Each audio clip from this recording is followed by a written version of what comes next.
Right, we are live. Hey guys, how's it going? Welcome back to the Kiwi Lads channel. We are back for another match of the British and Irish Lions Tour. This one, they are taking on the Brumbies, who for some will be the most competitive Australian side out of the bunch. Now, last game up against the Waratahs, they held their own up against this Lions team, but the Brumbies, even without some of their Wallabies, could be a little bit of a handful here for this contest. But looking through at the starting lineups, first of all, for this Brumbies side in the front row, they have got Lachlan Lonergan in their number 2 jersey. And he will be one to keep an eye out for, because if they can get their rolling maul going like they did throughout Super Rugby Pacific here, the Brumbies could actually find themselves with a few points on the board. We have got there Ailey as the number 1 and Fun Nick in the number 3 jersey. Lockie Shaw alongside Cadron Neville in the locking duo, with Tom Hooper, who did actually feature in the game up against the Fijians on Sunday. Rory Scott at number 7, and then Tui Lima sorting in as the number 8. Ryan Lonergan, he will be the 9 as well as the captain for the Brumbies in this contest, with Declan Meredith on the outside at 10, Feliwai in the midfield alongside Ollie Satsford, and then Corey Toole, Ben O'Donnell, and at number 15 it is Andy Muirhead. So the guys that they would normally have, that they are missing someone like a Tom Wright. Also, they have not got Noah Lalicio, although neither do the Wallabies due to his recent injury in the game up against the Fijians. They also do not have Lena Cattell in that midfield combination. Looking through at this British and Irish Lions side, it is Ellis Genge, Dan Sheehan and Tyke Furlong. In the front row, Maro Itoje partners with Joe McCarthy in the locking duo, with Ollie Chisholm, Tom Curry and Jack Conan there as the number 8. So we are starting to see a little bit of a trend, I guess you could say, for this British and Irish Lions side. It does seem like there are roughly 2 teams that Andy Farrell has put together. But of course, those 3 big matches up against Australia, they are getting closer and closer. There are a few injuries that have crept in recent times that hopefully won't end up impacting this Lions side too much, but they will definitely be looking to make a great start in this match. Up against the Brumbies, Jameson Gibson Park alongside Finn Russell in that 9 and 10 combo. Bundyaki and Gary Ringrose, they'll make up the 12 and the 13, so the Irish pairing in that department. James Lowe out on the left, Tommy Freeman out on the right, and Blair Kinghorn moves into number 15. Of course, that recent injury of Elliot Daly meant that they did then, I guess you could say, have a bit of a gap. Now, they have had other guys go in that 15 jersey since then. Like last game, we did see Hugo Keenan, but that last match was only a few days ago. So, of course, resting the squad anytime that they can off the bench for the Brumbies. It will be Or Fotuaika in the number 18 and 17 jersey, with Bowen as the number 16, Hooper alongside Luke Raymer at number 20, with Goddard, Debring, Zini and Creighton as the number 23. For the British and Irish Lions, Ronan Kelleher, Andrew Porter and Will Stewart in the front row replacements. Josh Van der Flair at 19, and the return of Henry Pollock as the number 20. He did have a calf injury in that last game, which kept him out of the match up against the Waratahs. Alex Mitchell, Marcus Smith, and also Mac Hansen as the number 23. So, those are the lineups, ladies and gentlemen. We have also got a new member on the channel, Matthew. Thank you very much for hitting that button. And kia ora, Hamish, bro, says Matthew there. And also, Brumbies have got no chance to beat the Lions, says Jason the Pom. Although, according to the betting odds, they have the best chance out of the Australian sides. Now, that is still not much of one, because they still come in as $12 underdogs into that contest. But that's the thing. This is an international side in the Lions that should be expected to beat these sides by large margins. Although last weekend, I think, was the perfect example of when an underdog has their back to the wall, they can actually perform. They're showing Corey Toole at the moment. He has scored many tries throughout this season for the Brumbies. Had a great stint in the Aussie Sevens jersey, and now finds himself situated out on the wing for the Brumbies. Oil and Hamish says, Robert, welcome in. And also morning all, says David. And there as well, of course, a little bit of another midweek game for this British and Irish Lions tour. The next match is going to be on Saturday, New Zealand time, as well as Saturday for some of you guys, depending on where you are in the world. I believe the only place it may not be would be in America, but that will be up against the Australia and New Zealand Invitational XV. There's been some brilliant names announced across that side. And once again, that could be the biggest challenge for the British and Irish Lions up till this stage. But these are the matches that they have taken part in so far for the British and Irish Lions tour. They were defeated by Argentina in that first contest. Then heading to Australia, they've been 3 from 3, 50 plus points in their first 2 fixtures up against the Western Force and the Reds. But it was that game up against the Waratahs where there were a few surprises in terms of how well the Tars did play. 21 points to 10. I still think that the Lions, they'll be happy enough to get that win, but they would have liked a bit more on the scoreboard, definitely with some of the dominance that they were having in certain parts of the game. But this one up against the Brumbies, I do think that they have to make the most of the fact that they are missing their Wallabies in this contest, or at least a majority of them. We saw what happened when Australia played Fiji, 1 or 2 injuries sneaking in there.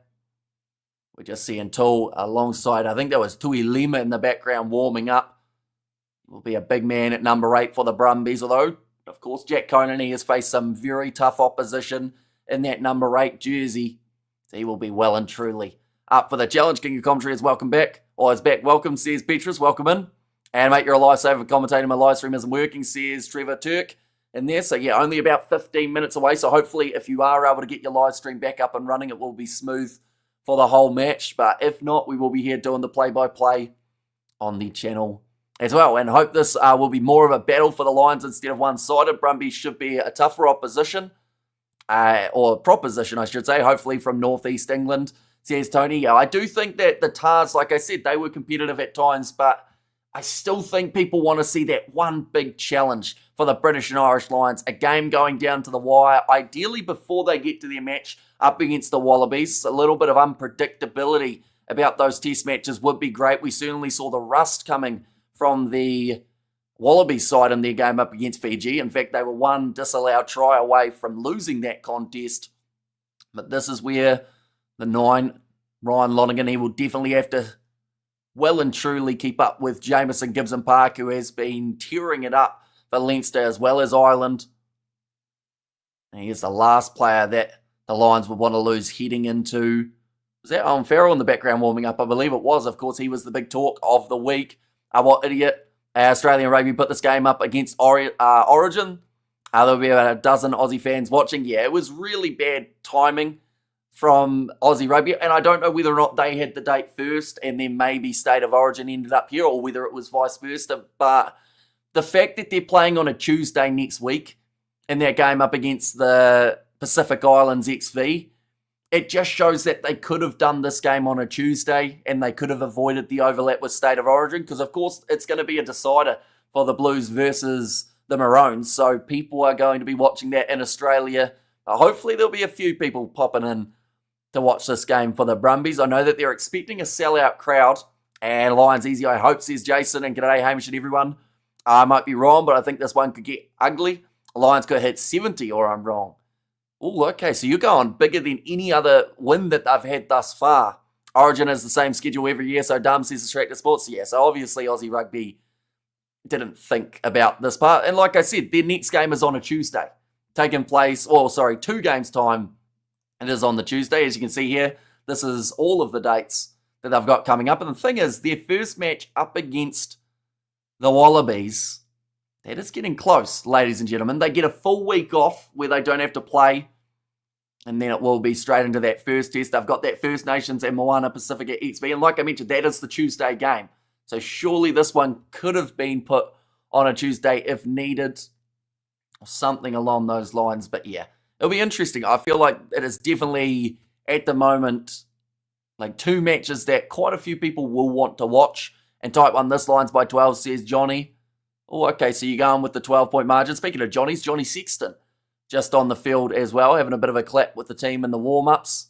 Andy Muirhead, big smiles on his face, but of course the smiles will soon be swept from both these sides' faces when they go head-to-head out there on the park. There was a little bit of, I guess you could say, a little bit of biff between the Waratahs and the Lions in the last match. I think that was down to the frustration, very slippery underfoot for that game. But Andy Farrell, 3rd Lions tour and first as head coach. Seems like at the moment they are balancing out their squad quite nicely in terms of rotating players, not allowing them to get too tired. We've already seen Elliot Daly and Thomas Williams, though. They have both gone down with injuries for this British and Irish Lions side. We've seen Owen Farrell join up with the team. Whether or not he gets minutes will soon to be determined, but he is not making his way off the bench in this contest. Instead, they have got Marcus Smith as that number 22, but 10 minutes away from the kickoff, ladies and gentlemen. From what I understand, the Lions schedule has been delivered for almost a year now prior to Origin, but Origin is happy to contend as clearly dominant sport per KO pod, says Liam. Although the thing is, I think State of Origin, they always, like Tony said, I think they had this weekend last year as well, and the year prior. I have a very quick look and see what the schedule for 2024 was, but I have a feeling they were on the same date, roughly. Yeah, so Wednesday, 17th of July is when we saw it last. The 26th of June, and then the 5th of June was the first, whereas in this year, to be fair, it has changed a little bit. They're all happening a week earlier than they did for last year's Origin. We have got there, I still haven't picked between Lions and State of or State of Origin on TV at the moment, says Studs Rays, and Lions 40, says Jason. Yeah, see, I feel like for State of Origin, a lot of people will go from watching, if they were going to watch the Brumbies, British and Irish Lions first, they will then watch that State of Origin fixture. But if this game isn't close, I don't think there'll be many people who watch State of Origin and then watch the replay of this. Let's say, for instance, the Lions, which I'm not saying they will, but let's say they win by 30 points or something along those lines, then I don't think many rugby league viewers would then want to see the Lions win comfortably. But if it's close and it goes down to the wire, that's when you can get those people coming in to watch a replay. Marcus Smith is the weak link in any team, says Andrew there. But they are just saying, Tim, create width in their attack for the keys of victory for this Brumbies side. They have to try and get into those wide channels of the Brumbies. On-barrel call-up shocked me. For some reason, like obviously always knew it was an option, but I expected it was going to happen, or if it was going to happen, it would be later in the fixtures, says SP. I think the tricky part for the Lions, because of course it's very easy to look at it and go, okay, it was their own, like, I guess, fault in regards of having Andy Farrell as the coach. Of course, he's going to maybe select his son if available, but also England are in Argentina, so that makes it tricky. If he was looking at an English player, the Irish, they are currently in Georgia, so that's quite a long flight to get them over as well. Whereas for these guys, they are literally, in terms of Owen Farrell, it's like if they randomly called up, who was the other one? Dan Bigger was still there with the squad doing the media side. Like, it makes sense as to how to get someone in the environment straight away. For all we know, Owen Farrell may not play, and perhaps after one more match for England up against Argentina, we see someone else come over and fill in that spot, or an Irishman, or a Scottish player, or a Welshman even, seeing as there is just the one.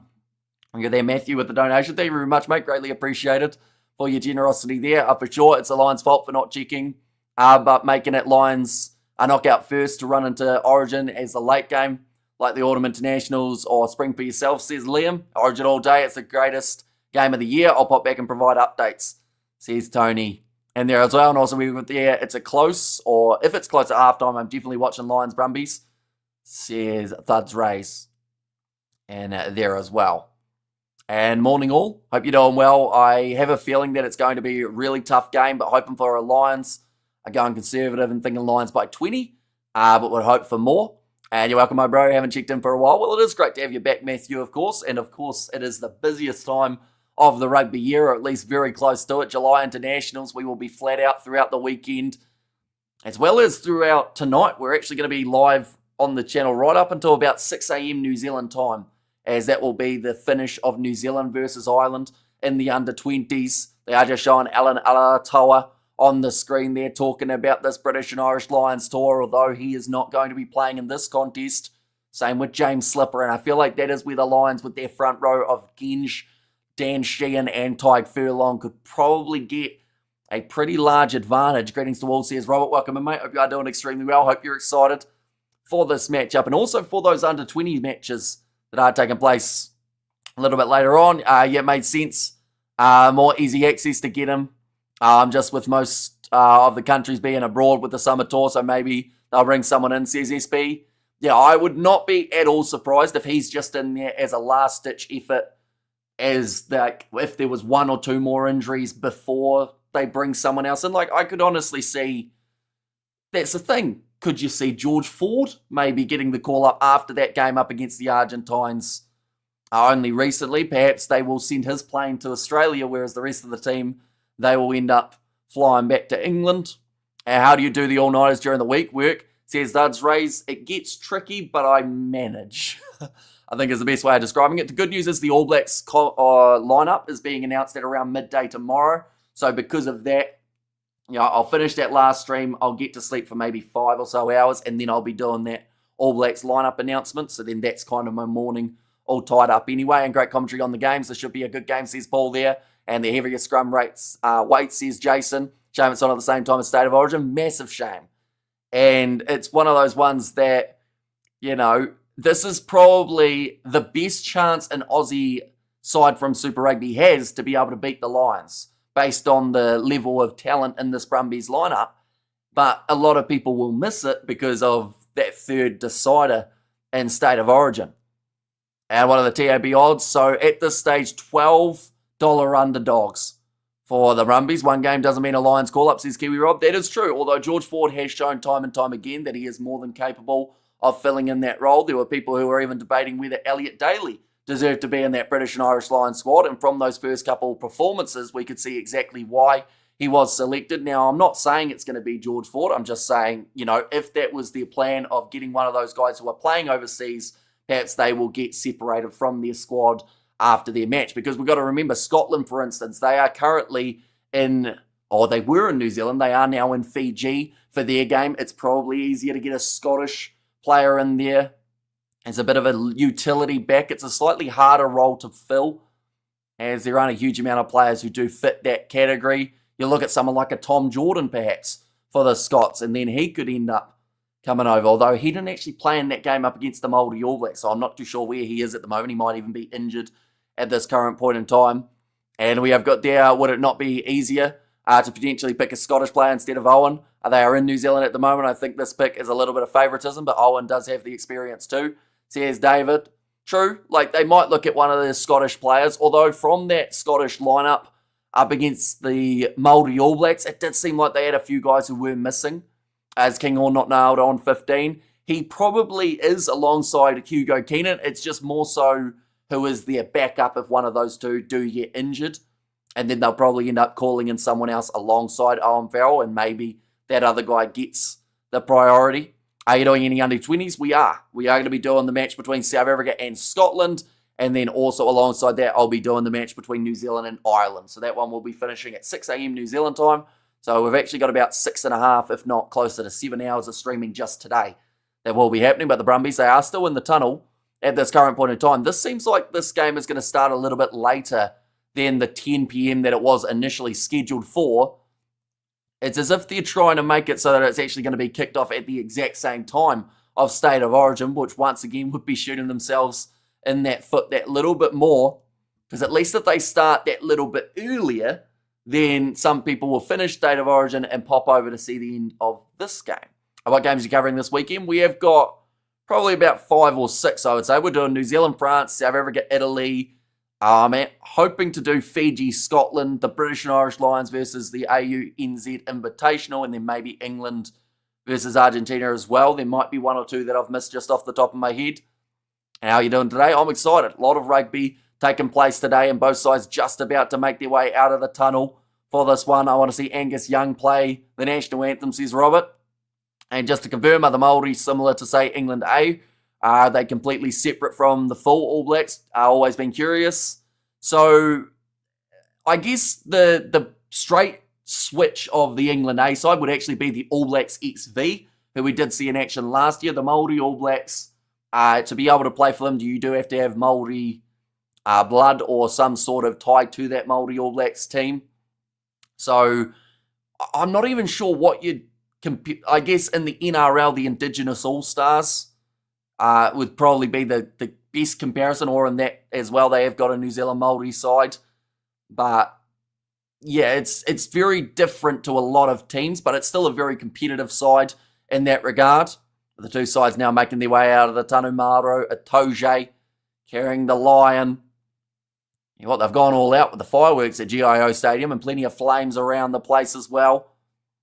Anyone doubting Owen Farrell is mad, one of the England's best captains, and even if he doesn't play, his presence in the camp will be seen, says Jacob there.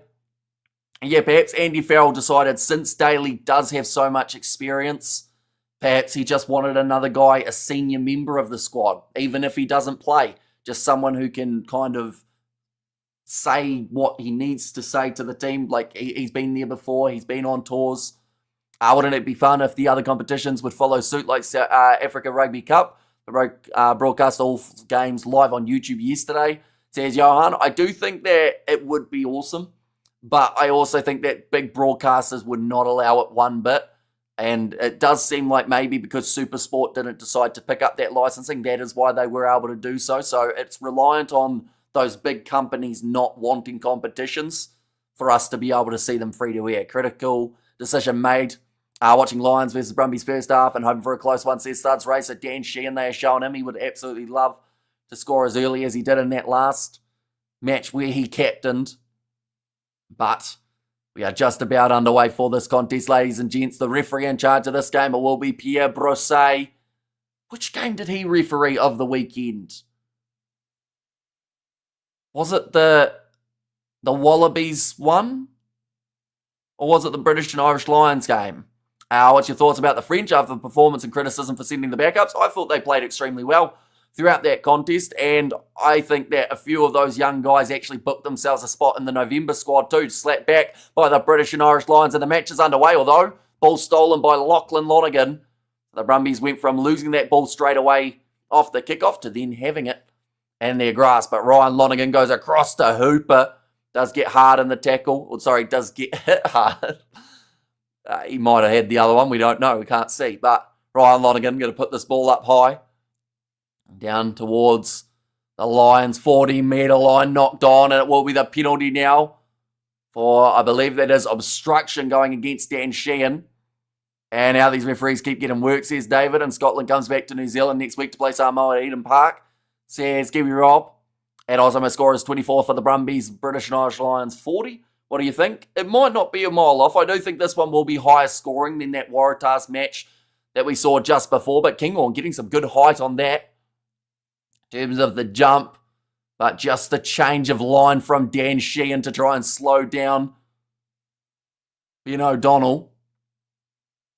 And also, where is this match being held? It is at GIO Stadium in Canberra for this contest, but going to be thrown in by Lachlan Lonergan. Well taken by the Brumbies, looking for the rolling maul. It looks like it's going to be halted in its track. Now, Lonergan has scored a lot of tries throughout the season off this exact same move.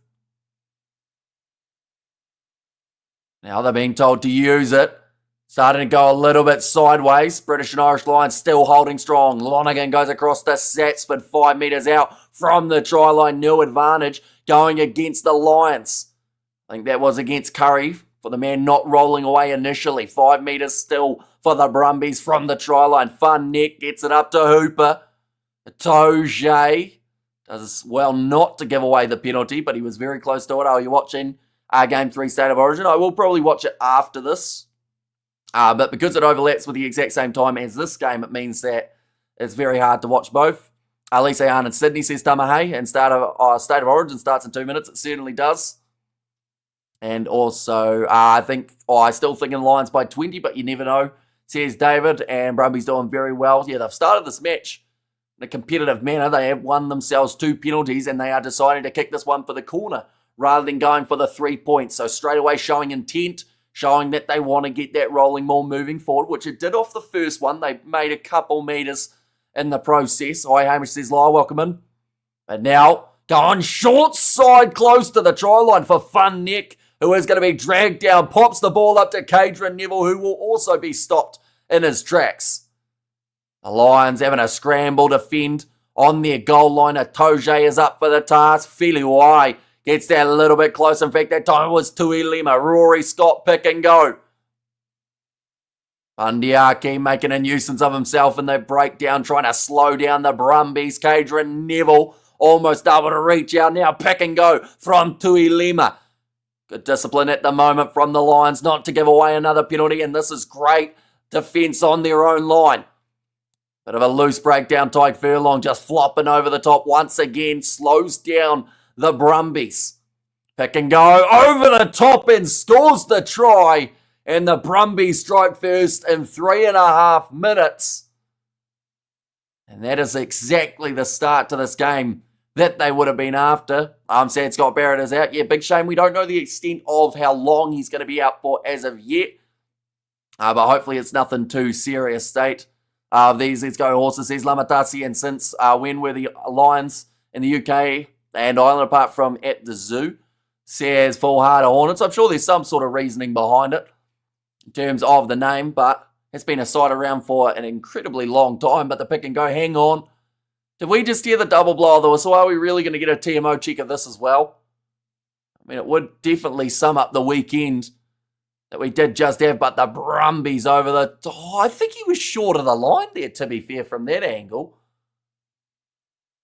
I think Ryan Lonergan is going to be able to line this one up. Nice try, says Matthews. Greetings all, says Skywalker. Welcome in and brilliant, fantastic start. That's clinical. Missed kick, though, from Lonergan, who has shanked that one away to the left, but the first try of the match goes to Tuilima.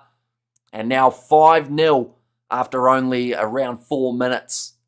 The type of start to the match that they're after. Yeah, that ball actually initially looked a little bit short of the try line, but luckily the TMO did not have a look at it, in the Brumbies' sake anyway. And Lions existed in Europe thousands of years ago, says I'm nutty. And also TMO is destroying the game, says Corin. And there as well. And hold up everyone, says Tama Hay, but 5 minutes in, 5-0 for this Brumbies team. Pretty much punishing the British and Irish Lions for giving away those couple penalties. Why did they not check Jack? Obviously, the TMO must have had a look at it and found enough, I guess, clearance that it had gone over the line. Because trust me, if they wanted to check it, they would have. We saw that all throughout last weekend. Jamison Gibson Park going off to the left-hand side. Finn Russell partnering with Jamison Gibson Park. Could be a lethal duo here, and already starting to find a gap on the outside. James Lowe looking to go down the wing. Gets around Andy Muirhead and just runs out of space for Lowe as he's driven into touch. A little bit of afters there as well from Gibson Park on Ollie Satsford. What a bad kick, says I'm nutty. Definitely not the best strike of the ball for Ryan Lonergan, who has nailed them from 50 metres out for this season. Yeah, Lowe was looking to get outside. Couldn't quite sneak down that wing. And Corin, I've got Lawler in my family tree, and commentary is 1 minute behind time.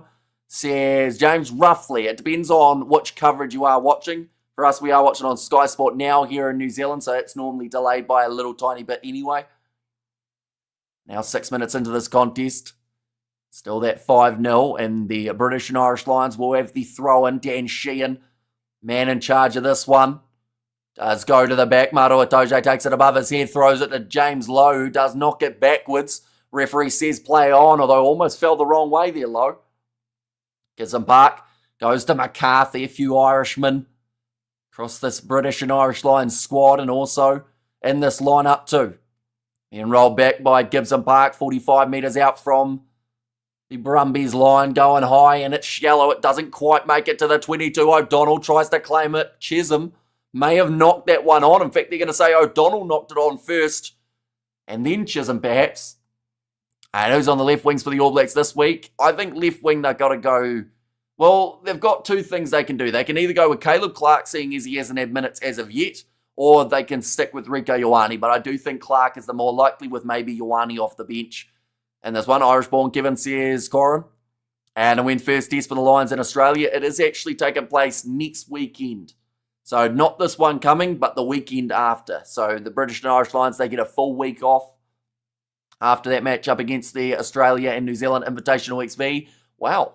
One of the lightest 4-packs we have actually seen in play here for the Brumbies. 775 kgs. I can't think of a team that's had under like 700 and maybe 90 at bare minimum. But the Lions, they were huge compared to them in those statistics. Did Italy lose?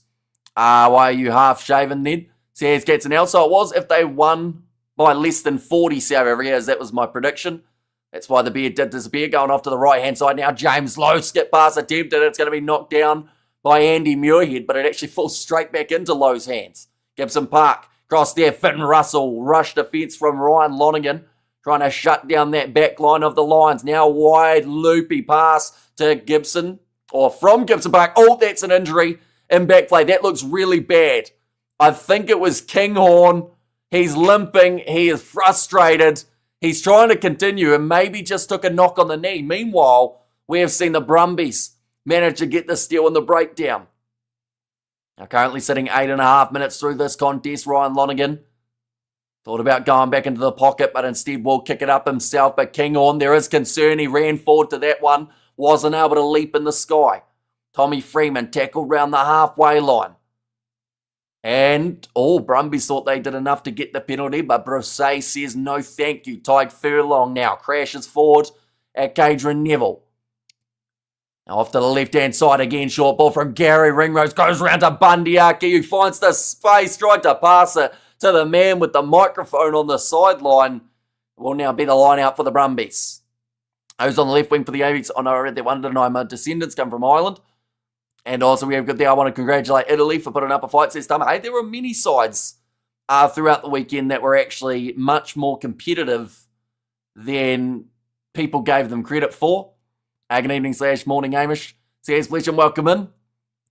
And that is George Novmum, yes, believe it or not. And we have got the Esau box squad, only 2 World Cup winners in starting lineup. Broom sweeps clean. But yeah, the crowd are booing, but Kinghorn did have the injury, unfortunately. I think it was just a knock, though. Did you say Gibson Park? It certainly did. He is the starting 9 for the British and Irish Lions. And this one is it Kinghorn's strapped up knee. I actually think it's the other knee in this case. I think it's his left that is causing trouble for him. As an Aki Kiwi, he is eligible to play for Ireland and the British and Irish Lions. So, Irish international in that case for Bundyaki. Now Ryan Lonergan going back for another box kick. That one has not travelled too many metres at all. Probably only about the 10. Filiwai went up for it, wasn't able to quite claim it. Now Lonergan under pressure gets round Gibson Park and will kick back downfield. James Lowe ready to take it, looking for the 50-22. Might have got too much on it. Ball still bouncing. Goes into the in-goal area. Pulls up Muirhead now. Running it back towards us. 22 gets round Curry, who thought he had him lined up. Is it James Gibson Park? It is indeed, yes.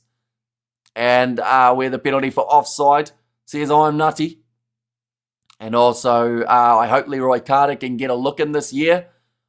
I think that he's probably right on the verge of it. If there's a couple injuries out on the wing, he could find himself in that lineup. As Finn Russell caught fire, not quite. He hasn't really had the ball a huge amount, though. We've seen a few more box kicks from the British and Irish Lions in the early stages. Historically, the box struggled in the first game to Italy. Says Robert Wood. And also, Kinghorn's missus is very hot Norwegian, says I am nutty. And Larkham and Gregan, most skilled combination in world rugby from Brumbies Rugby, says Fareed. But Dan Sheehan now with the line-out throw around the halfway line. Goes up to Mato Itoje. Chance of a 50-22 here if Russell wants it, but instead will go high. Chasing after this is Tommy Freeman. Goes up for it, but can't quite claim it cleanly. Toole gets it across to O'Donnell. Now about 25 metres out from the Brumbies line. Fun Neck. Tackled low by Alice Gench. As Kinghorn still on, he is for now, but yeah, it did look like a bit of a concern. Well handled by Andy Muirhead, who tries to sneak through. Looked like he was clotheslined by Ollie Chisholm. The ref's going to say play on. Now the Brumbies looking for the steal and the breakdown. Knock-on advantage in their favour. We have got there who's who, mate. And don't call who's who, mate. And don't call played too soon. Says XL. Who's who? As in, like, the players? On the field is Kinghorn looking all right. He looks slightly injured still, to be honest. He's trying to shake out that knee. And Super Rugby showing up the north, says Sol. Although very early on in this game, at this current point in time, we're just seeing some of the big collisions that have already taken place in this contest. Some huge hits. We're going to see this one on Muirhead again. It was high from Ollie Chisholm.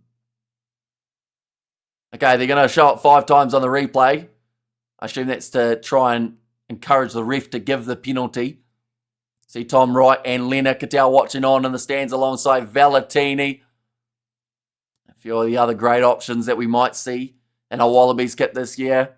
I don't know how he starts, says Rav, exactly right. Is Farrell on the squad? He is, but he is not playing in this contest. And also Hamish, who's a captain now for the All Blacks. So Adi Savia will be captaining them in Sky Stadium for the match this weekend. You see there Joe Schmidt smiling on, watching this game. And Fisher alongside him in the bucket hat. Watching on for this match, looking at maybe who can make their way into that squad. Is it possible to have squads listed somewhere?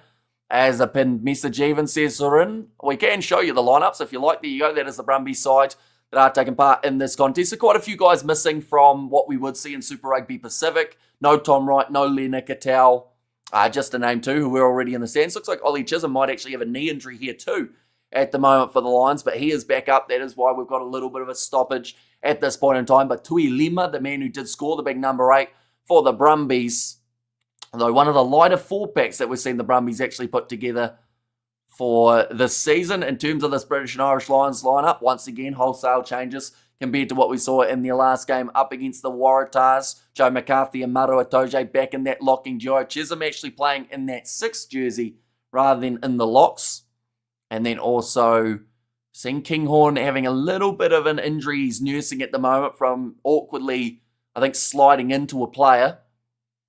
So we'll have to wait and see whether or not he continues in this contest. And g'day chaps, just clocked off work, says the big V8 show. So hopefully work did end up going well. Of course, this matchup possibly not going the way that some anticipated. 13 minutes in, 5-0 at the moment for the Brumbies. Aki is an Irish citizen, he certainly is. And now, ball goes in, Lonergan gets it available and goes off to Filiwai, who decides to offload that backwards, but it's backwards towards the British and Irish Lions as he was facing the wrong way. Curry cleans it up and now tackled 22 metres out from the line. Now looking for the counter-ruck, won't quite work out, and the British and Irish Lions, it's now going to be a big scrum feed for them. And weather is a bit better today, sunshine with cold wind, says Ruth. But Filiwai just got spun around, and yeah, that's a terrible offload there, just gifting possession back to the Lions. Do you think Sama Penifino is a test player? Says Tama. I think it's too early to tell in his career whether he is or isn't. He's had some rough games. He's also had some outstanding games. But, you know, he definitely could be the option at 6 for New Zealand, unless, of course, they are going to keep Tupavai in that number 6 jersey. Scrappy game so far from the Lions, says Cal Mack. And yeah, I think it will be quite scrappy for the early stages of this match, right up until maybe around 30 minutes. Seems to be when the British and Irish Lions find their rhythm. So I don't think this game will be any different in that regard. Massive scrum, though, from the Lions this time. Gibson Park cross to Bundyaki. Skims through 2 defenders. Almost made it look a little bit too easy, but they're 5 metres out from the line. Now the Lions wide. Pass from Gibson Park over the ball for the Brumbies and giving away the penalty advantage in the breakdown. Now Gibson Park again will go with a floaty pass out to Russell. Chisholm claims it, and that is now try number 1 for the British and Irish Lions. We have got there feeding my gang of wild pigeons. About 50 wait for me every day up the road, says Roof. Okay, first try of the match this time going to Ollie Chisholm. Our Lions need something miraculous, says Roof. Did he have his handbag? Says Soler. Who are we talking about in that scenario? And we have got there Roof being busy with work. Hope you have been okay as well, says Matthew. But yeah, Gibson Park just seeming to know exactly who the best attacking option is. Russell with the good hands as well. So he gets his try assist. And Chisholm from that number 6 jersey. He's just a little bit caught off guard out wide. Oh, this Brumbies team back at this again. Thanks, Kiwi guy. For this, at work in London and praying this game is hopefully going to be a good one, says Crispy. That kick has just hit the post and bounced away for Finn Russell. So that will keep the score 5-5. And it is not too often that both sides will miss their kick for the first one of the day. Now, just saying about James Gibson Park, he did do that floaty pass out to Dan Sheehan the phase beforehand and probably could have found the try line if he had just passed that one, Sheehan, but he thought it's close enough to get it well, says David. And Hamish, you think Gibson Park will make All Blacks 9? He's eligible for Ireland and plays for Ireland, so I doubt it. But now James Lowe down the wing, kicking this one downfield. Oh, 50-22 is on the cards here, although just pulls up. Andy Muirhead, 10 metres out from his line, goes across to Declan Meredith. He manages to clear the lines. Thanks for your magic commentary, doing a grand job, distracting me from a sore head, says Sarah. So hopefully your head does feel better. I'm sure that you are sick of people saying to drink some water, because I know that sometimes doesn't actually help. But yeah, hopefully, if you haven't already, you grab yourself a beverage. How do you think this game will go so far? Says Crispy. I do think that the Lions, like I said, throughout their other games, they seem to build into the game as they spend more time on the field together. So in this scenario, I do think that this almost, to be fair, looks like it's the turning point for the British and Irish Lions. They're starting to look more like a cohesive unit. And now they are starting to get some front foot going as well. Joe McCarthy moving to 15 metres out from the line here for the Lions. Across to Curry, short ball to Tommy Freeman. Didn't quite have the offload option on the outside, and that will be the penalty. Ellis getting straight in off his feet, trying to take out Corey Toole on the breakdown. And it is now the Brumbies penalty. Meredith is a very good 10, says John. And, for those younger fly halves, with the injury of Noah Lolesio, are we going to see, someone like a Declan Meredith go in, or are they going to go with experience, a James O'Connor perhaps, for that series? And also Meredith, I read that one, didn't I? And go the Maroon, says Dalmain. And the Lions just seem so slow to get going. Hamish, what's their problem? I think it's just the fact that there's 4 nations trying to work as one, although in this case 3 nations, because anytime Jack Morgan's not playing, there are no Welshmen. And I think that they said actually it's the first time in many years that we've actually seen a British and Irish Lions completed team without a Welsh player in the 23. But that is going to be the penalty now, going against the Lions for offside.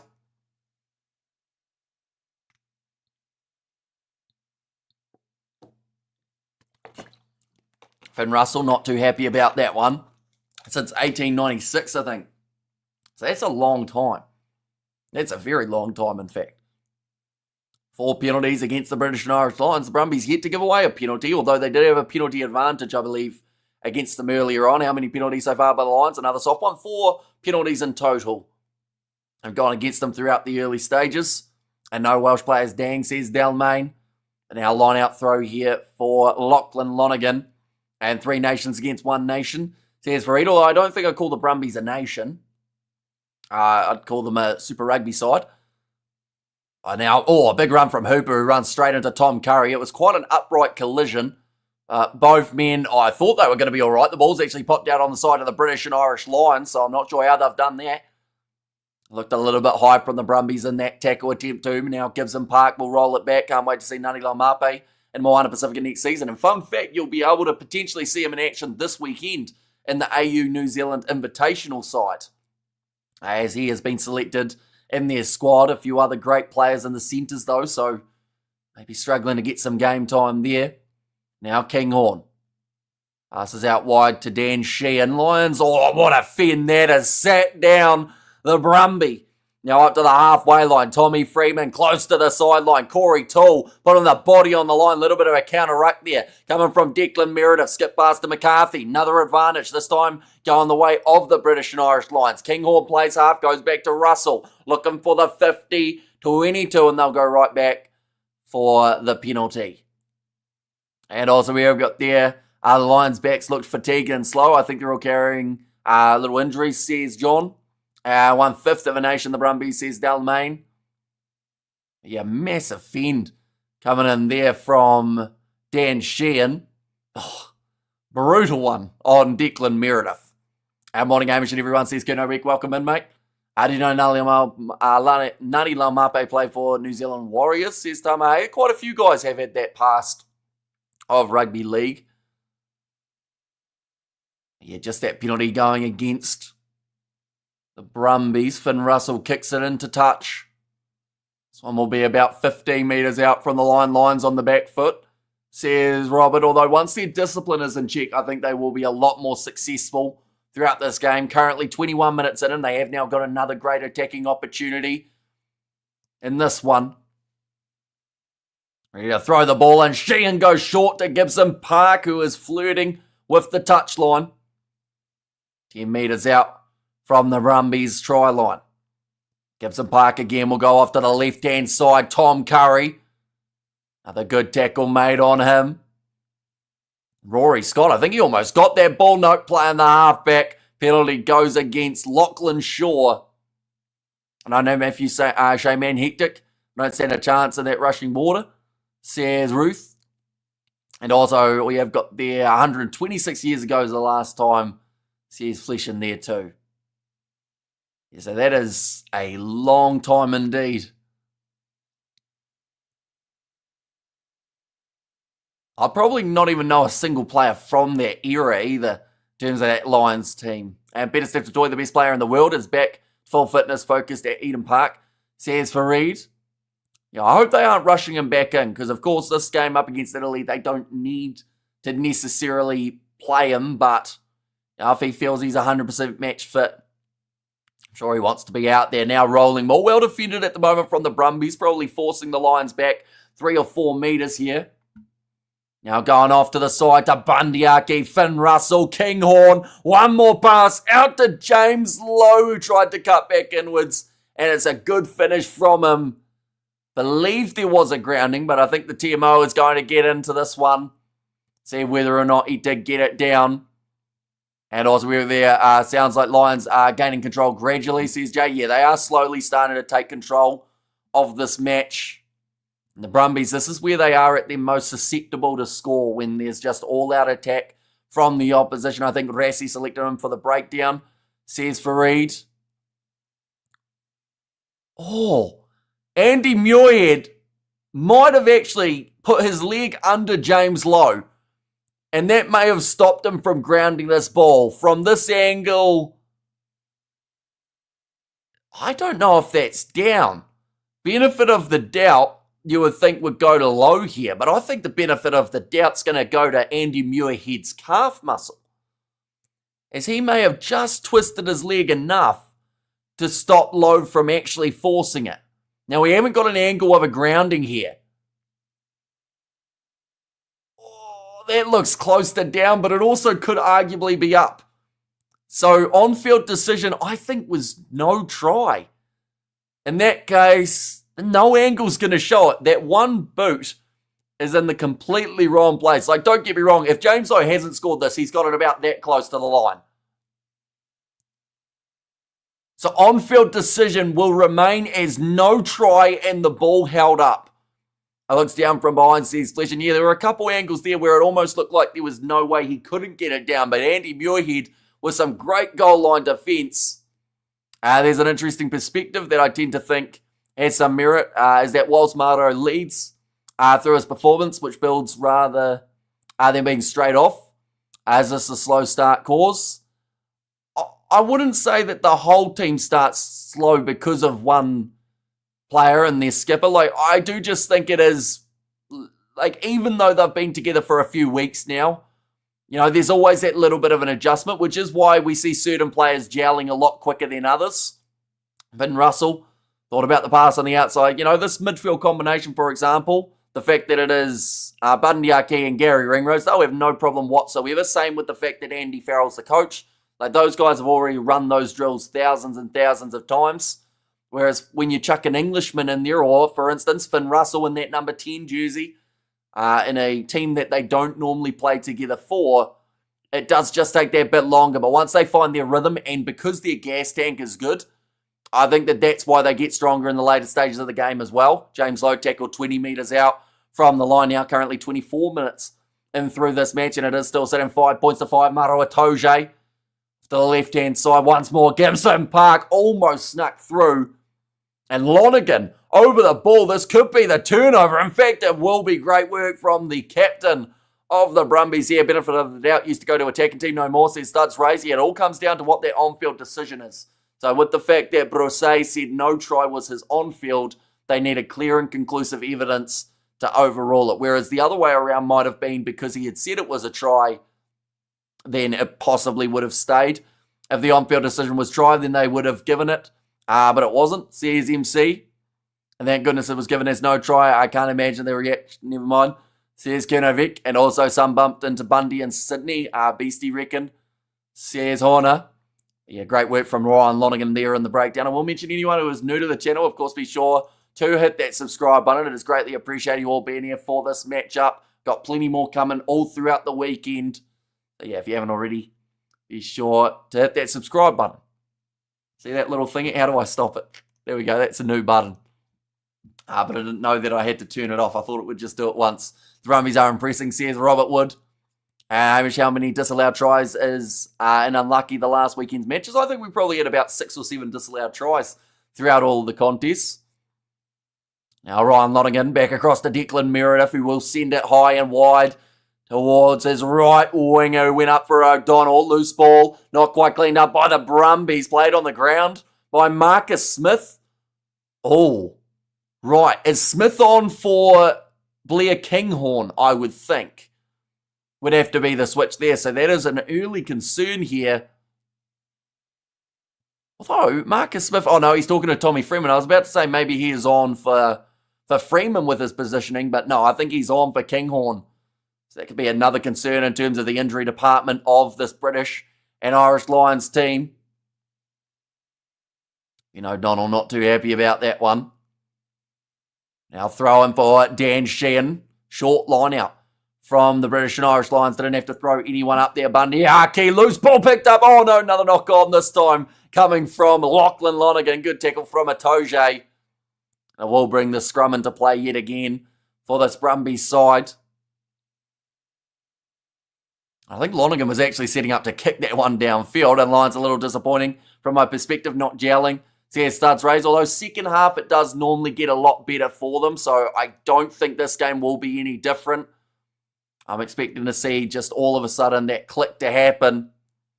Mato Atoje just trying to fire up his teammates here, trying to get them on the front foot, or at least in this contest. But now, going to be another opportunity for the Brumbies to have the scrum 40 metres out from the line outside of this game. Do you think Basilio Tossi had an accident disrupting Will Jordan's trifecta, or was it on purpose? I would say it wasn't something that happened on purpose. It's one that we've seen cleared before, but with how strict TMOs are now, of course, they're going to see every little thing. So I think it will affect a lot of sides attacking plays with the kind of new way that it works.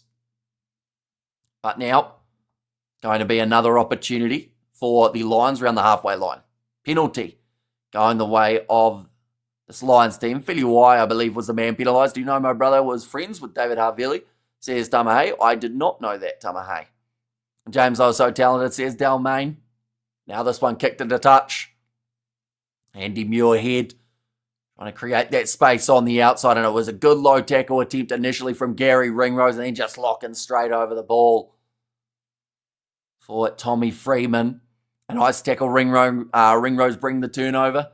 He puts in some huge hits. I say it all the time about Gary Ringrose. In terms of his weight to tackle strength, like, he just fully commits, and sometimes he hurts himself in the process, but you can completely understand why when he throws his body on the line the way he does. Now Ollie Chisholm 10 metres out from the line. The Brumbies, they will have to defend extremely well here, although this time knocked back from Gary Ringrose, popped up to Jack Conan from Russell.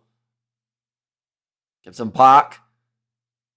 A bit of a slower breakdown there for the Lions, but eventually, that's an ugly collision between, I think it was Ollie Satsford and Sheehan. Russell back across to the right. Marcus Smith pops it up to Curry on the outside to Freeman. 3 Englishmen in a row, and a big shot coming in from Fediwai. Now Gibson Park, McCarthy, Russell. Now across to Bundyaki. Short ball to Ringrose. One more pass to Sheehan. This will be a great team try. And Lowe scores it in the corner. About probably 7 or 8 players touching that ball before it gets out to James Lowe on the wing. But just nice shifting of possession. And the crowd, they didn't enjoy that one. Ringrose always goes in hard, says John. James Lowe's first try of tonight. We'll see it there, the big collision just bumping off Ollie Satsford, who will now know not to tackle so high on Dan Sheehan, but it went from Gibson Park, McCarthy, Russell, Aki, Ringrose, Sheehan, Conan, then James Lowe. So 8 players all involved in that backline. If you were going to do a count-up, I believe you'd say probably about 6 of those guys were Irishmen. I think only Russell, and there was the touch in the middle for, who was the other one who was involved? I did see another player who wasn't an Irishman, though, in that passing phase. But the kick has gone over, and that will now make the score 12 points to 5 in favour of the Lions. And a nice bit of quick karma for Lowy. Says Curno Reckon, great team try. Says Robert Wood there. Yeah, just no defence out there as wide as that. And just well-timed passing too. Rather than just trying to get it as wide, as quickly as possible, just timing it. 30 minutes in, confidence booster for this Lions side. The Lions needed that, says Robert Wood. I find it's hard to tell if Dossie made a mistake. I don't know if he could have prevented that happening in the moment. My opinion is Will Jordan. I should have had that try, says Pro Pleb. Oh, Filiwai actually going to be going off for the HIA here, as the medic was talking to him a little bit ago, but just continued to play as is. And can we just get on with the T-Series, who even watches Super Rugby anymore? Since South Africa got pushed out, says Mo. They actually had a record year in terms of viewership for Super Rugby. So quite a few people by the sounds of it, but that is going to be the penalty now going the way of the British and Irish Lions. So Hudson Creighton makes his way on. And me indeed, says Joe. A nice mustache, says Billy. Yeah, it was a forfeit from last weekend. Seeing as we got a prediction wrong. And also Yowza, says Shane. And let's hope the Lions have woken up now, says John. And it's interesting because we did see 4 penalties in a row going against the British and Irish Lions. Whereas at this current point in time, 4 of the last 5 have gone against the Brumbies. So it does seem like that discipline of the Lions has got a lot better. Well done, so proud of our Irish lads. Great team trying, so committed, says Yuna. Now line out throw for Dan Sheehan. Does get it in to was Ollie Chisholm. Little bit of a fumble there from Jack Conan as he's lined up by Ryan Lonergan. We have got there when South Africa was in it. Those venues in South Africa looked empty to me, says Mo. When South Africa were in it, those venues in South Africa looked empty to me. Wait, so you're saying that since South Africa left, that's why the viewership's gone up, Mo? I don't know whether or not that is the case. But yeah, like, it is very hard to fill up a stand in the current rugby world. We see some sides do it week in, week out, but even throughout the URC, it would surprise you in terms of the average, in terms of crowd capacity compared to crowd attendance. I'm rooting for the British and Irish Lions here. I enjoy the Brumbies, but I believe they haven't been as good as they could be this year, says Pro Pleb. We really need help. It's flooded where I live, says Tamahe. And what headphones do you use? They are... I don't actually know. What's that little... I think it's Audio Technica.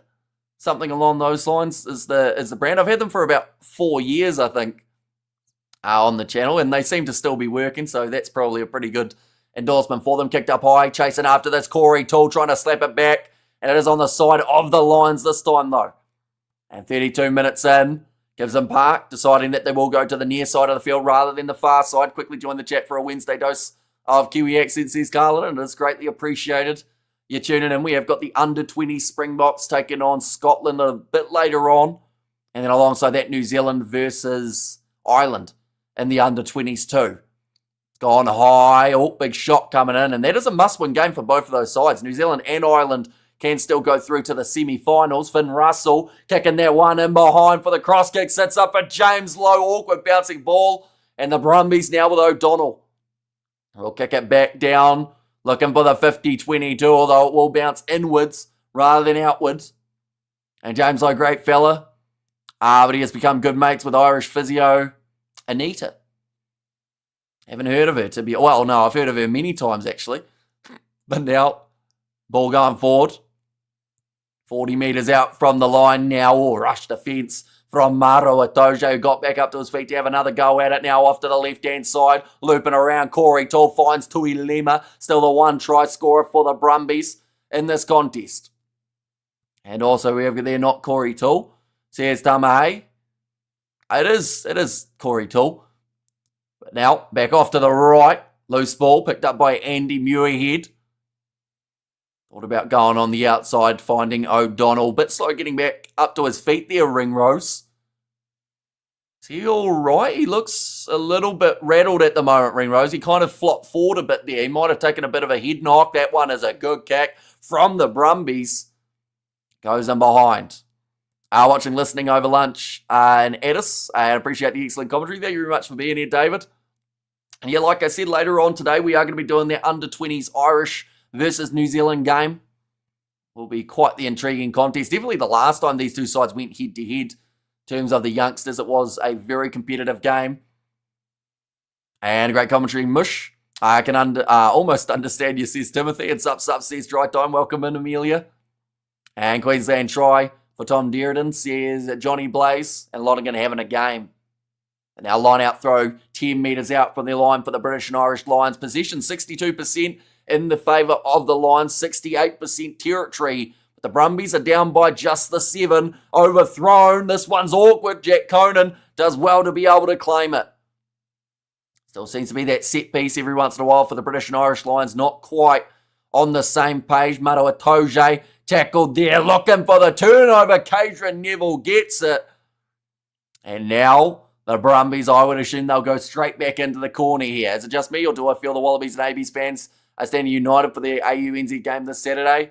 I think that there are a lot of people who want to support that AUNZ team because they think if that team gets enough support, perhaps we could see a Southern Lions head up north. But also, the Australian sides, just at this point in time, they haven't quite been able to get a victory over the Lions. So people feel maybe that could be the side to be able to do it. Listening over here in Dublin, whilst DPing landscaping up the lads, says Jason. And there as well. Now throwing this one in. Lachlan Lonergan goes straight into the hands of Lachlan Shaw. Lachlan to Lachlan. I think they're the only two Lachlans in the lineup for the Brumbies. This rolling ball's not going anywhere. Now it starts to move, but it's gone down. Lonergan cannot go to his knees and get back up. They've got the penalty advantage. Satsford going off. Declan Meredith, and back this time it's going to be over the top. O'Donnell goes to Corey Toole, and the Brumbies get their second just before the halftime break. I'm streaming the game because why not? Says Amelia. Well, hopefully that's going, or it does end up going well. Of course, you'll be pretty familiar with the players in there due to your Super Rugby knowledge. That one, though, a brilliant try from the Brumbies winger, Corey Toole. Scored plenty throughout the season. He scored again here. And Irish lads going to the land down under, says Tamahay. And it is a great Irish under-20s this year, so I would expect a Kiwi win. Although, to be fair, New Zealand had, at times, they've had, I wouldn't say they've been their best throughout this competition. And the thing is, if Ireland win that game, they can knock New Zealand out of the comp. So really, it is a playoff between those two teams. So it's the 80 minutes that makes the most of it and can book your spot in the semi. I hope it's competitive anyway. I know that Ireland, compared to last year, they've probably got at least a dozen guys who aren't there, or maybe even half a dozen instead. But I think it will still be a good one. And we don't like a new under-20 coach. Kick has missed away to the side for Ryan Lonergan, so that'll make the score now 12 points to 10 in favour of the Lions still. And not as good as the previous coach who got promoted to Ulster coach. Says Mark there for the under-20s. And I'm good when was the Irish under-20s ever good? To be fair, they've had some good moments. Under-20 Irish team. Like throughout the young Six Nations over the years, they've been competitive. I love for 14 call-up. I'd like to tune in. How would you summarise first half? Love seeing the Lions having a challenge on their hands. So I would say the Lions, they were a bit ill-disciplined for the first 10 minutes or so. And then they've started to gel, but the Brumbies have been decent defensively, not to allow them to sneak through too often. But overall, a pretty competitive half. 2 tries for the Brumbies, 1 for Corey Toole, and then 1 for Tui Lima. And then the Lions have scored twice. And most recently, it was James Lowe who did manage to cross the try line. A little bit of a steal there attempted in the breakdown from Maro Itoje. Doesn't get it. Gibson Park goes back across to Finn Russell now. Linking up with Bundyaki on the outside. Tries to flick past, finds Tom Curry. He just loves to throw the ball away. He's done it again here, and it is a knock-on in favour of the Brumbies. Lockie Shaw lined up by Tyke Furlong. They are still playing under the knock-on advantage. Print against under-20 team in 2023 was very good, says Garo there. And also we have got the 4 matching eyebrows. Is that the deal today, says Gerhard? Not quite, no, but hopefully, we get to keep all the facial hair after next weekend. Tommy Freeman, well taken for the Lions. Just a 1 minute remaining in this first half. 2 points separating the sides. James Lowe sneaks through, gets the offload away to Maro Itoje, who takes it on the bounce. Offload to Gibson Park, left-hand side. Looks like it's where they're going to be going, but Gary Ringrose shut down quickly by the Brumbies defence this time, Ollie Satsford. Now Finn Russell across to Tyke Furlong. Gibson Park. Russell again. Skip past to Smith. Tries to kick him behind. It's an interesting tactic. Oh, hits the post. Stays in the field of play. And by the post, I mean the corner flag. Right, who was Marcus Smith giving that attitude to? He was going like that as if to say, what did you want me to do? But, I mean, maybe the back line could have been a great option there. He was probably lucky that that ball bounced off the flag and went inwards rather than outwards. And Rekas or Hamzat. It's a tricky one, isn't it? Because, like, Drekas has always been a guy that people have doubted, but then he always just wins. Oh, ball stolen there by the Lions again on the halftime siren. Gibson Park off to the left-hand side. Chance here for the Lions under penalty advantage. Ringrose tries to sneak through 10 metres from the try line. Gibson Park across to Russell. Thought about the skip pass. Goes short to Curry. One more to Smith. They may check for the forward pass, but Marcus Smith crosses the try line. Oh. Okay, I think they were just saying about that it was offside from one of the Brumbies players. Are we going to check it, says Ryan Lonergan. And also we have got there, thanks for the coverage, watching from Dublin Airport, says Bio. And safe to say, I miss my Rebels so much, says Amelia. And yeah, it's felt a little bit weird this season without the Rebels being in. They're right, they are just checking, was that a knock-on from Maro Itoje? Okay. Try is all clear, they have said. Right, that was one look from a wide angle. The referee, one of the commentators just said, interesting. But, yeah, the first initial thing from the ref said it went backwards off the Lions.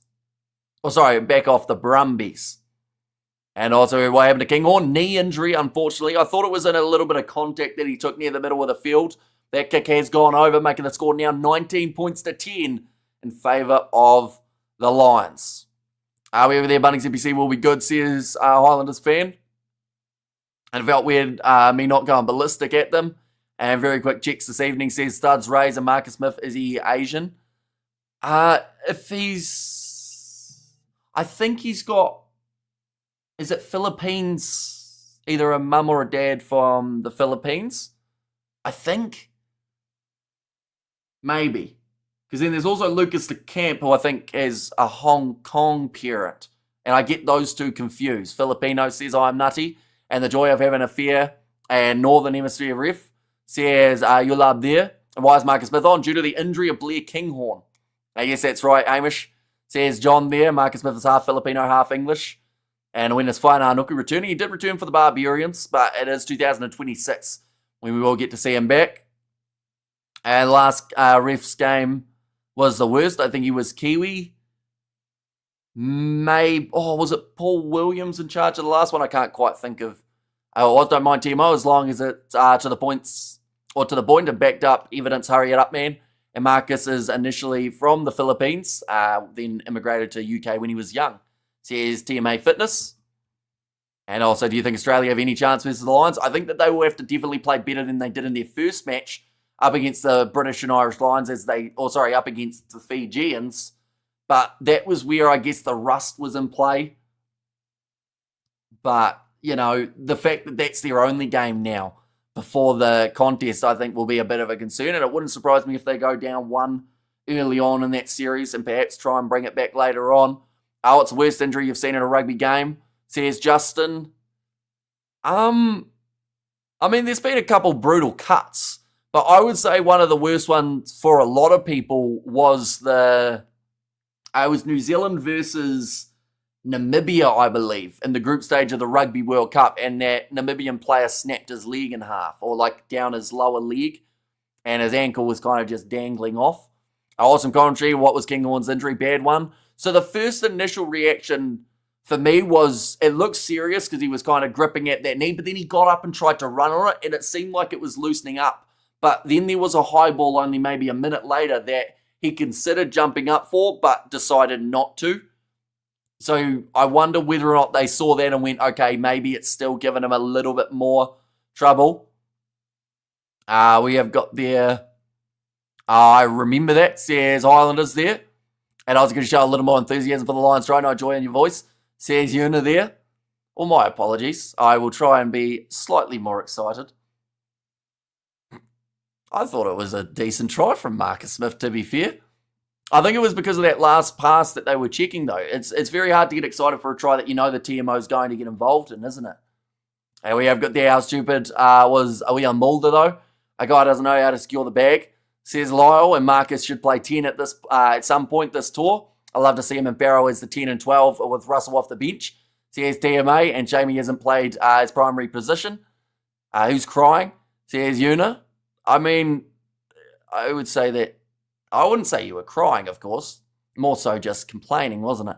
And TMO sucks, says Damahe, in there as well. It can be very stop-start with a TMO if you get one that isn't in control, I guess you'd say.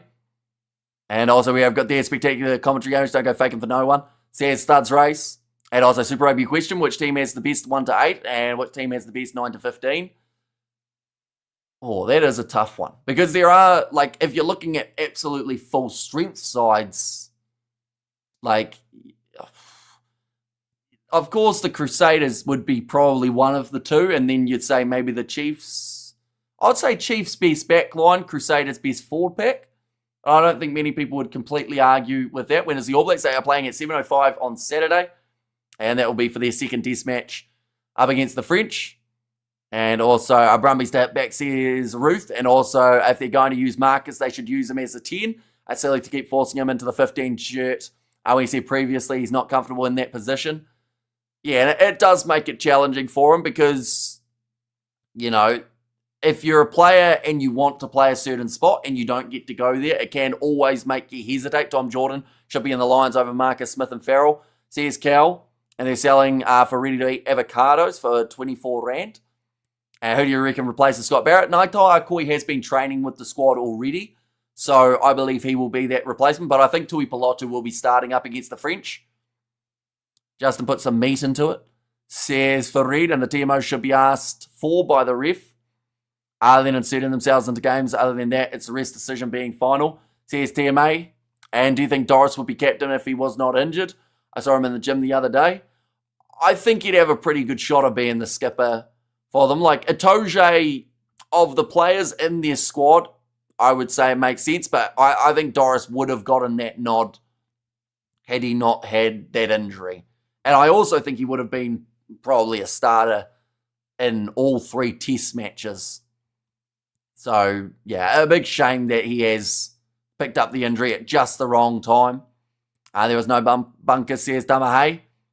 And France doesn't respect World Rugby, always sending B team, says Lyle, but that B team almost beat the All Blacks in that contest. And I think in perspective, when you realise like how long the top 14 runs and the fact that top 14 is what makes France its rugby money rather than internationals. Like rugby internationals, of course, are great. For France, when it comes to the Six Nations, when those guys are outside of contracts from their top 14 teams. But like they sent, I would say, the best team that they could have in terms of which teams made it through to the top 14. And honestly, it was a very competitive game up against New Zealand. I think those youngsters impressed much more than some anticipated who will replace Reece. I'd say they'll probably either put Will Jordan out on the right and McKenzie or Ruben Love at fullback. I want to see Narawa, but I just don't know if they'll do it because there is a chance that since he's only injury cover, once he's out of the injury cover role, they will take him out of the side. I should have sent Doris to Naholo's Witch Doctor for Carvacure, says Studs Race. Owen Farrell shouldn't even be there, says Paul Fauchier. Although we talked about it before the match, I believe it was down to travel in that regard. Like, I do think that after Scotland finished playing up against Fiji and Samoa, as well as the English when they finished their second game up against the Argentines, the thing is some of the team are going to be heading to the USA, and I think one or two could actually be heading to Australia to fill in those roles.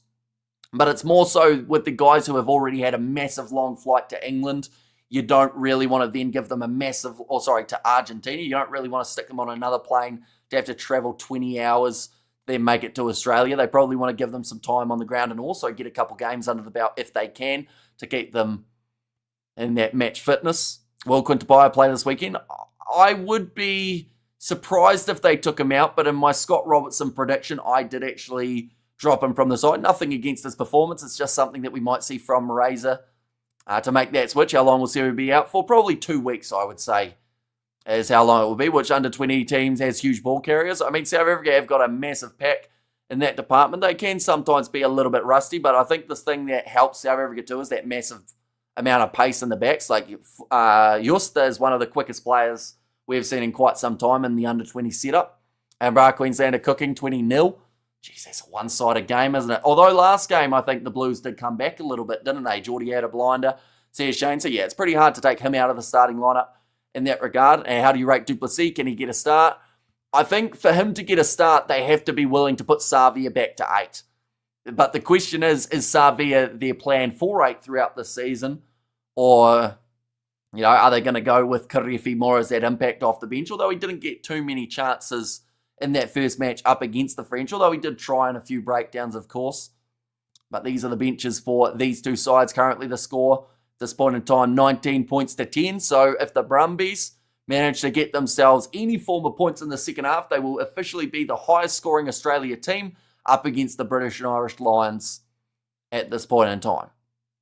They are just showing the ANZ side versus the Lions. That will be happening at Adelaide Oval. That is this weekend. We will be covering that match on the channel. A stacked squad of players. Nari Laumape, Shannon Frizzell, Hoskins Satutu, Falau Fakatava. The list does go on. Quite a few of the Aussie guys in there as well. We see there the likes of a Joey Walton, Tane Edmed, Sean Stevenson, Pete Samu, Marika Korombeti, all in there as well. And off this bench for the British and Irish Lions, they have got Marcus Smith already out there on the field. I believe he is the lone change that we have seen just at this point in time. We have got there, holy smokes, are we aware of the origin score? We are indeed. Someone did just mention it. It is definitely not close, unfortunately. And the thing is, that's a home game for New South Wales too, isn't it? So I think that makes it even more impressive from the Queenslanders. Do you reckon that the French third team can beat you All Blacks? They nearly did the job at the weekend, says TMA Fitness. I think that first test match was their best chance, which sounds harsh, right? But I think it was their unpredictability that maybe threw New Zealand off a little bit as well. And to be honest, this French side is much more full of talent than a lot of people have given them credit for. But I just feel like that was their game to do it. And the second test match, I would say New Zealand will come out a lot stronger with a lot better game plan and be able to execute it that a little bit more. I still think it could be relatively close, though. Don't get me wrong.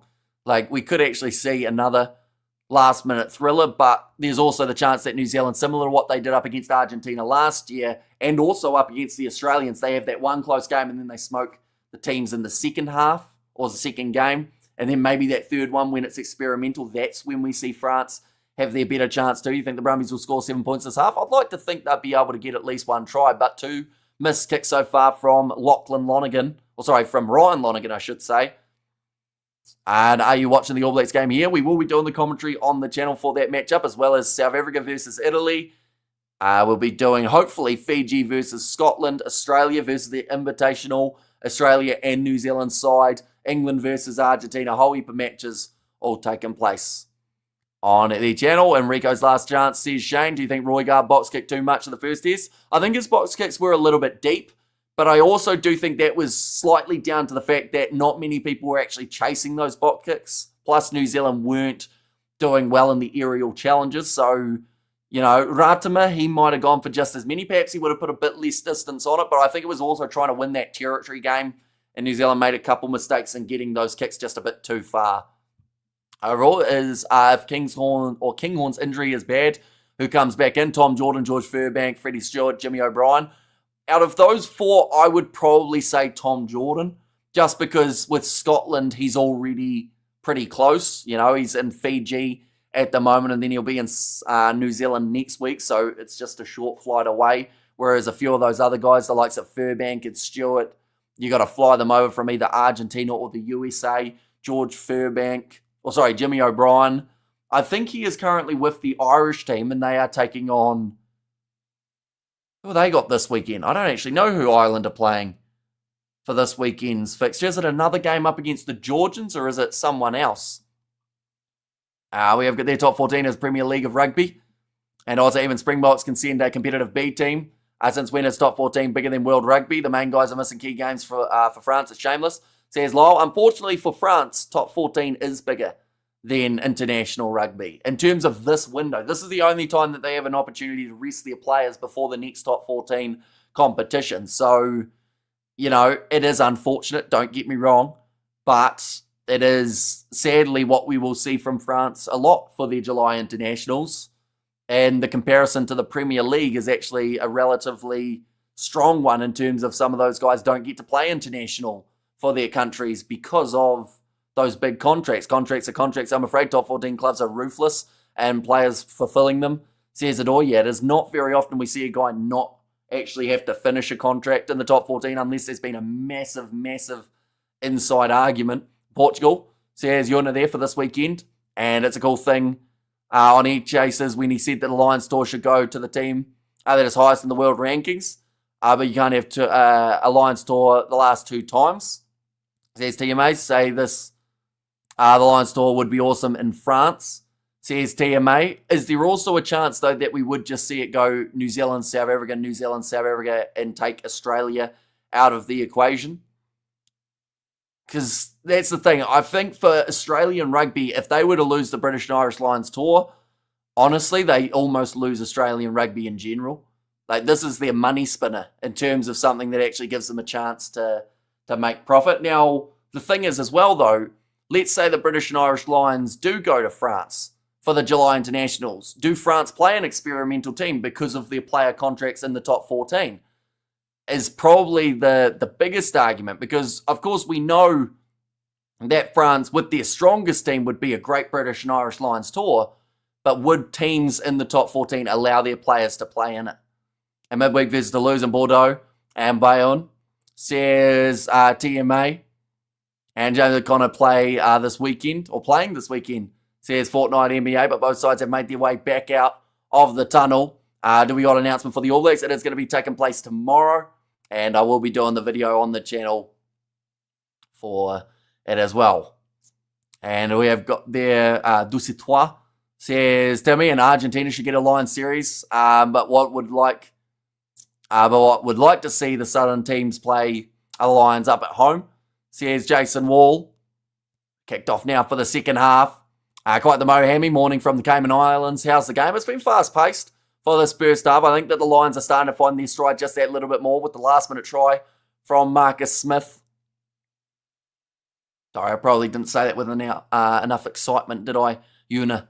But now, Gibson Park going to be putting this ball high from his own 22. James Lowe trying to line it up and slaps it back onto the side of the Lions. Jack Conan bumping through Ryan Lonergan.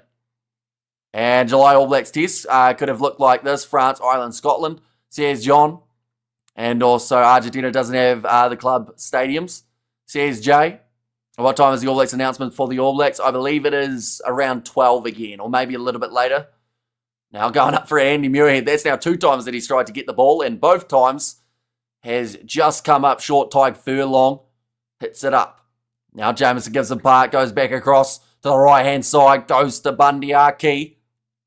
The Brumbies have done pretty well on the breakdown in terms of trying to get those steals. Tom Curry again offloads the ball to absolutely no one but the Brumbies. That's got to be his 10th time doing that this series already. He loves an offload, but he loves giving it to the opposition. Wise Marcus on. Injury to Blair Kinghorn from their number 15 jersey. Corey Toulson, great stepping down the wing, manages to evade the touchline. Now Ryan Lonergan passes back across, ball's loose again, picked up by the big number 1, Ely.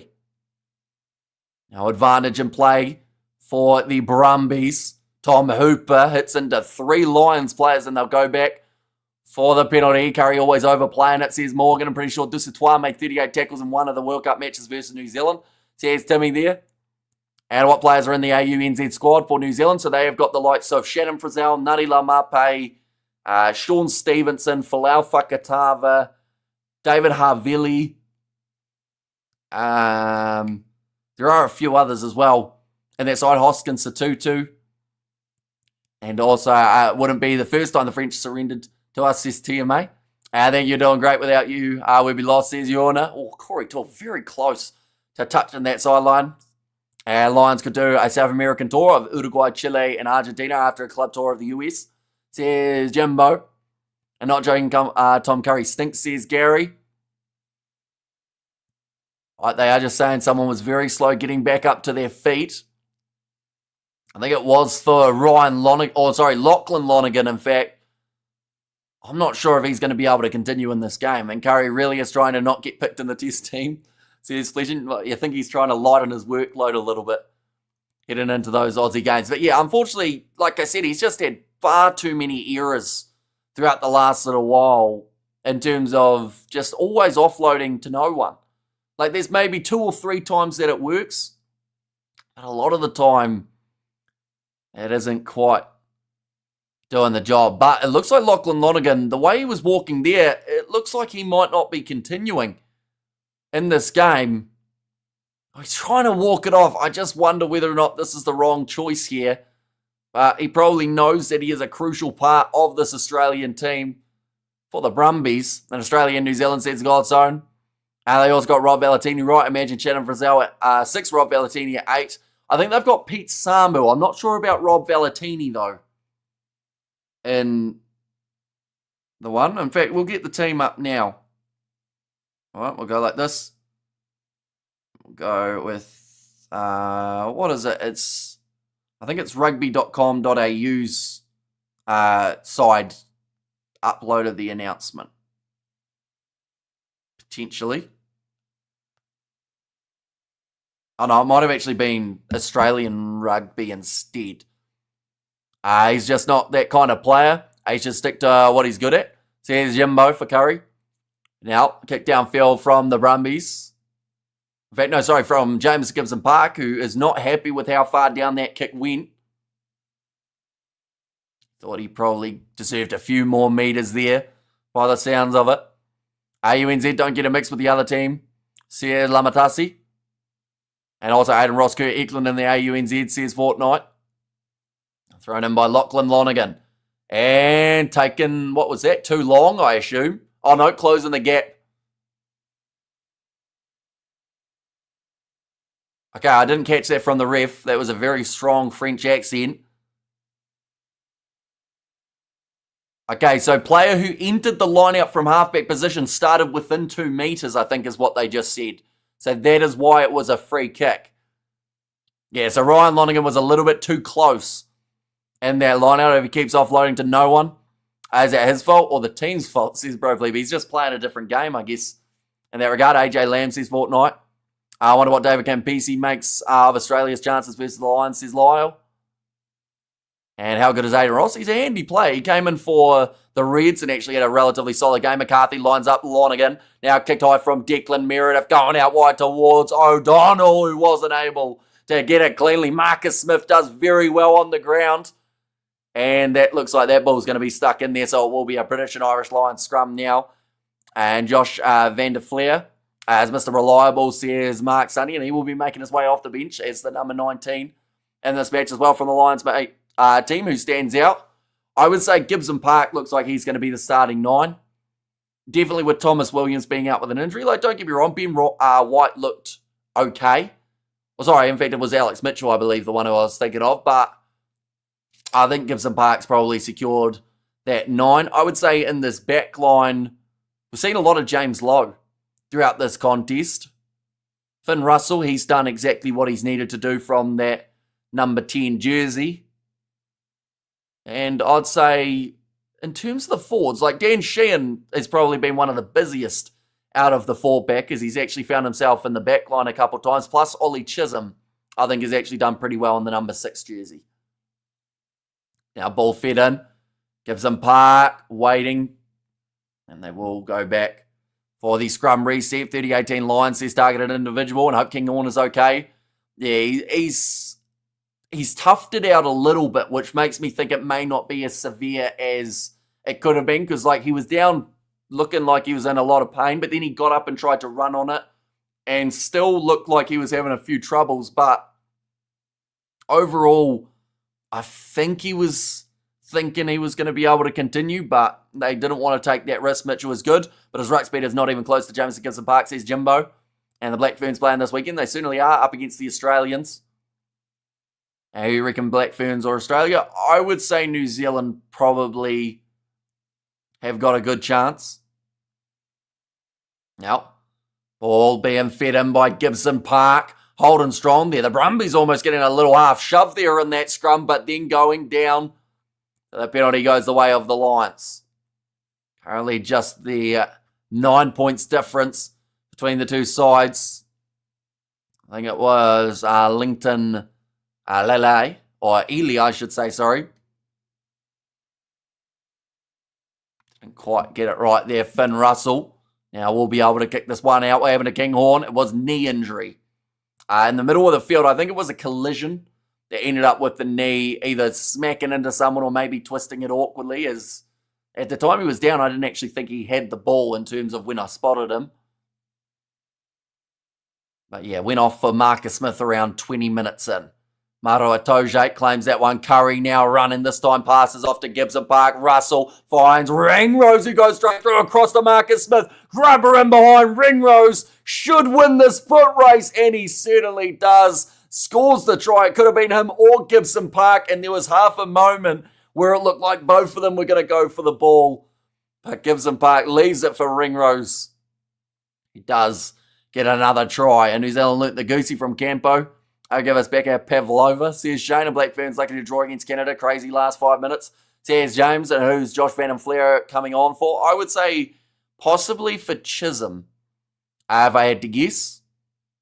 And then maybe they have a bit of a reshuffle, or it could be straight swap for Tom Curry as well. A lovely try there, says Adore, and well played Ringrose. And Gary Ringrose says Jumbo, yeah, nice sell of the dummy. Just got rid of Ollie Satsford, who then wasn't able to adjust back the way he needed to. And 3 tries for Ringrose on tour, level most with Jones. Says William there. And how are you feeling about the Wellington Curse this weekend with the All Blacks? It will be intriguing to see how they go at Sky Stadium. Finn Russell gets that kick over, tries to pass the tee to one of the drinks men and did miss it initially. And also when Australia play the Lions, their first game is going to be, I believe it's about the 19th of July or the 17th it might be. There it is, 19th of July. That one's going to be at Suncorp Stadium, followed by a game only 3 days later between the First Nations and Pacifica XV. That is at Marvel Stadium, and then the Wallabies 2 other tests at the MCG and, of course, Stadium in Sydney for the last of the matches. So that is on the 2nd of August. Then we've got about a 2 or 3 week break, and then we're straight into the Rugby Championship for the opening round, or one of the early rounds anyway. Our Lions wingers not scoring enough tries, says Jay. I mean, to be fair, like, James Lowe scored out on the wing when he got the position. There is an advantage now in favour of the Brumbies. Plus, if you can score tries with your midfield, like it was mentioned, Hugh Jones currently sitting on the 3. Like, I think it's only a problem if your wingers aren't scoring and the rest of the team also aren't scoring. But in this case, it's just that the back line has been so dangerous that they've found a gap prior to needing to get it to the wingers.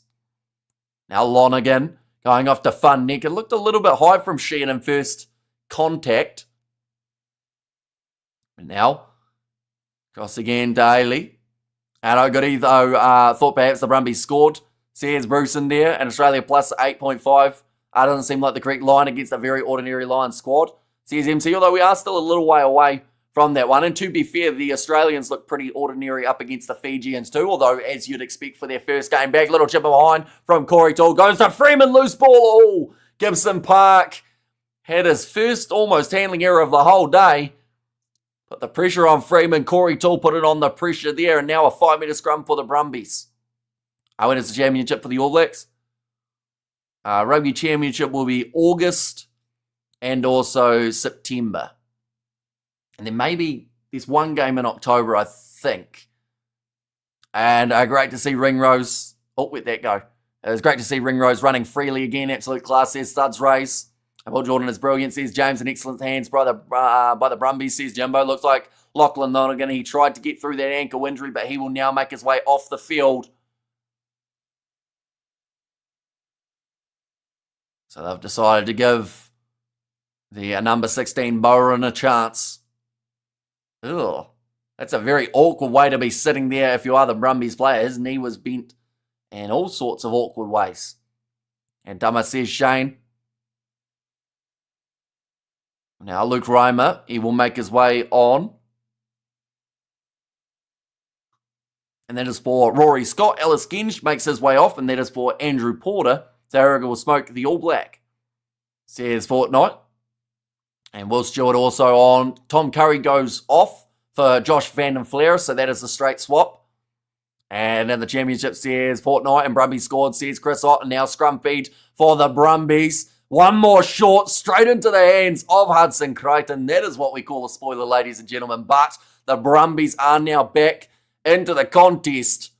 And it's exactly what they needed. They were down by 16, now down by 11. They need some of these kicks from Lonergan to start going over. Tom Curry needs one huge game today. Do you think he's done so? No. I think this game, once again from Curry, he's just tried to force it a bit too much. He got the try assist to Marcus Smith, but the short ball from Andy Muirhead that fed Hudson Creighton straight through the gap. Please give me a shout out, says Arthur Morgan. It's a fella from Red Dead Redemption, isn't it? And can I get a shout out for the South London Crabatoes team? We are Social Rugby Sevens team. Would you be able to do a commentary on some of our games? I'd love to get you involved, says Crispy Alcoholic. It would be interesting. Have you got someone who films the games, Crispy, or do you live stream your games? What's the go there? Do let me know. And also we have got there, let's go Aussie, says Shane.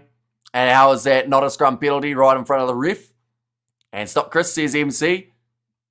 And please give me a shout out, says Arthur, for the 15th time. And give Arthur Morgan a shout out, says Crispy. Yeah, nicely done. Feeding through the gap. And Hudson Creighton, I should say, off the bench.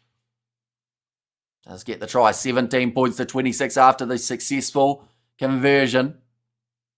Are you watching the State of Origin as well? I am not. No, I'm keeping it for after this game, although by the sounds of it, it's a pretty one-sided affair between the two teams.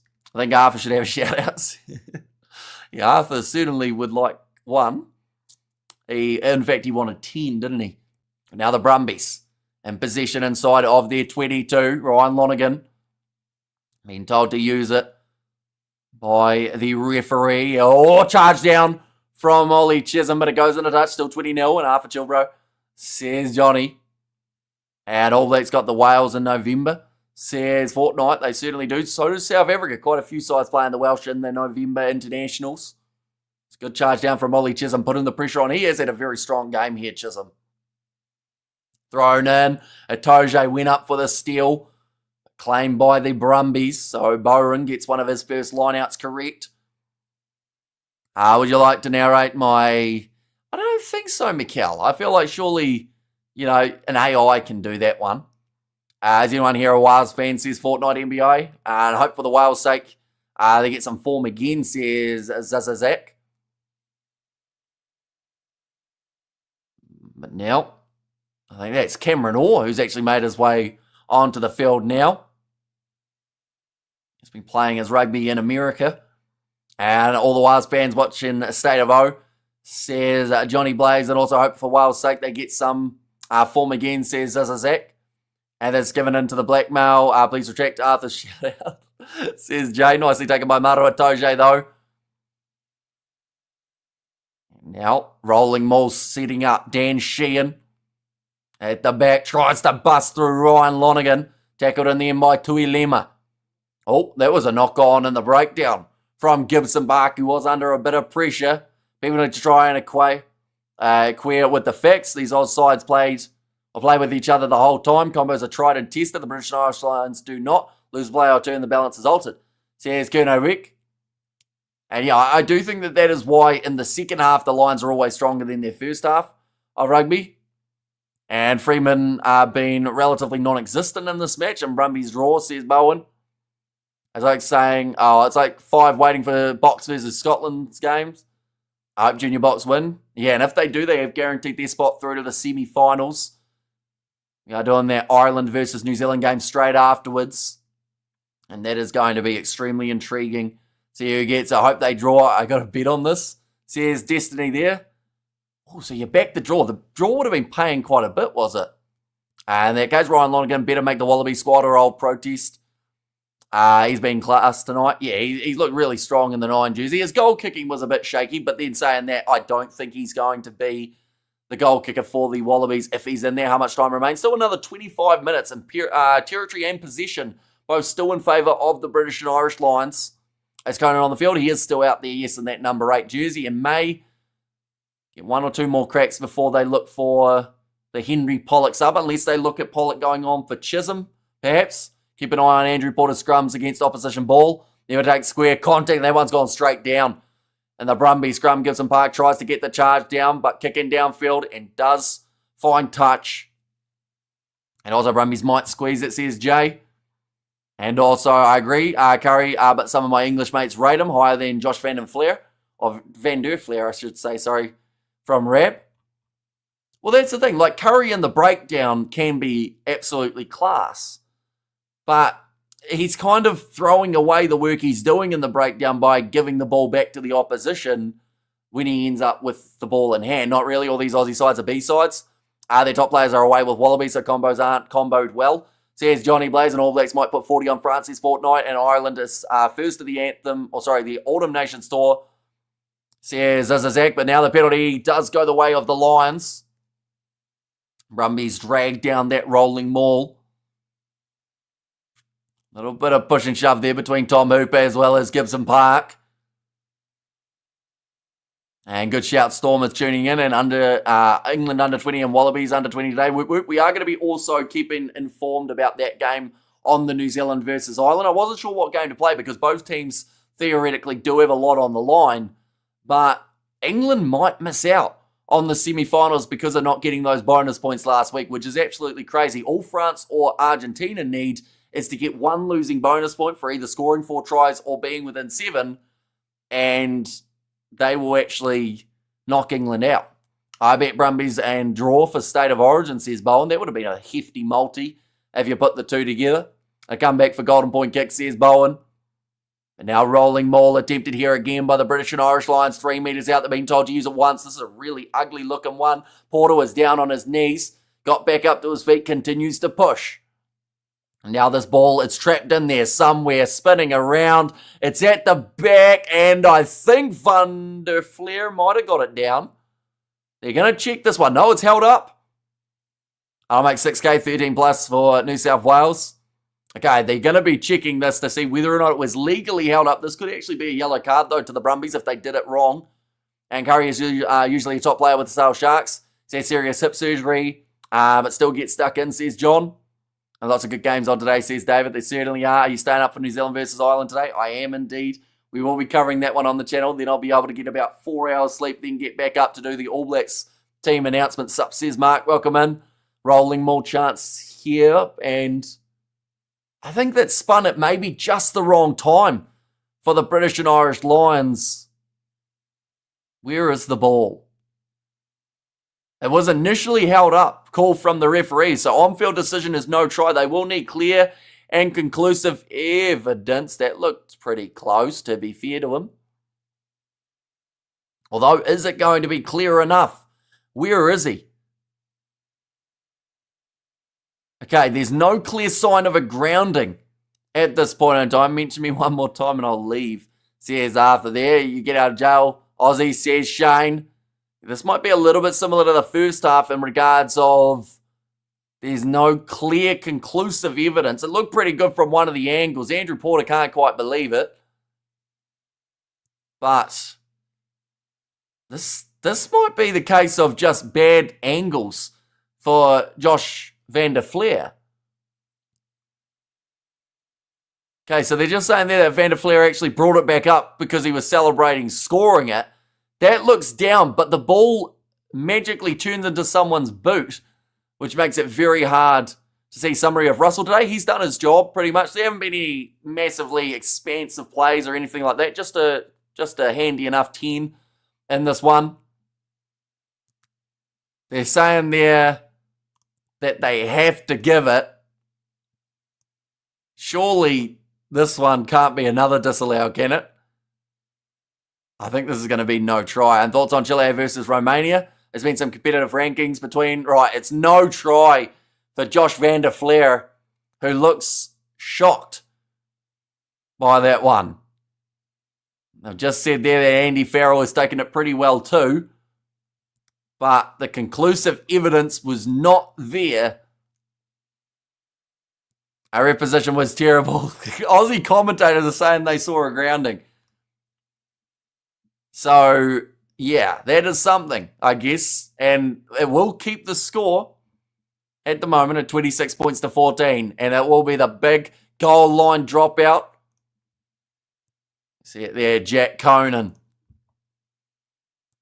It's been replaced by Henry Pollock.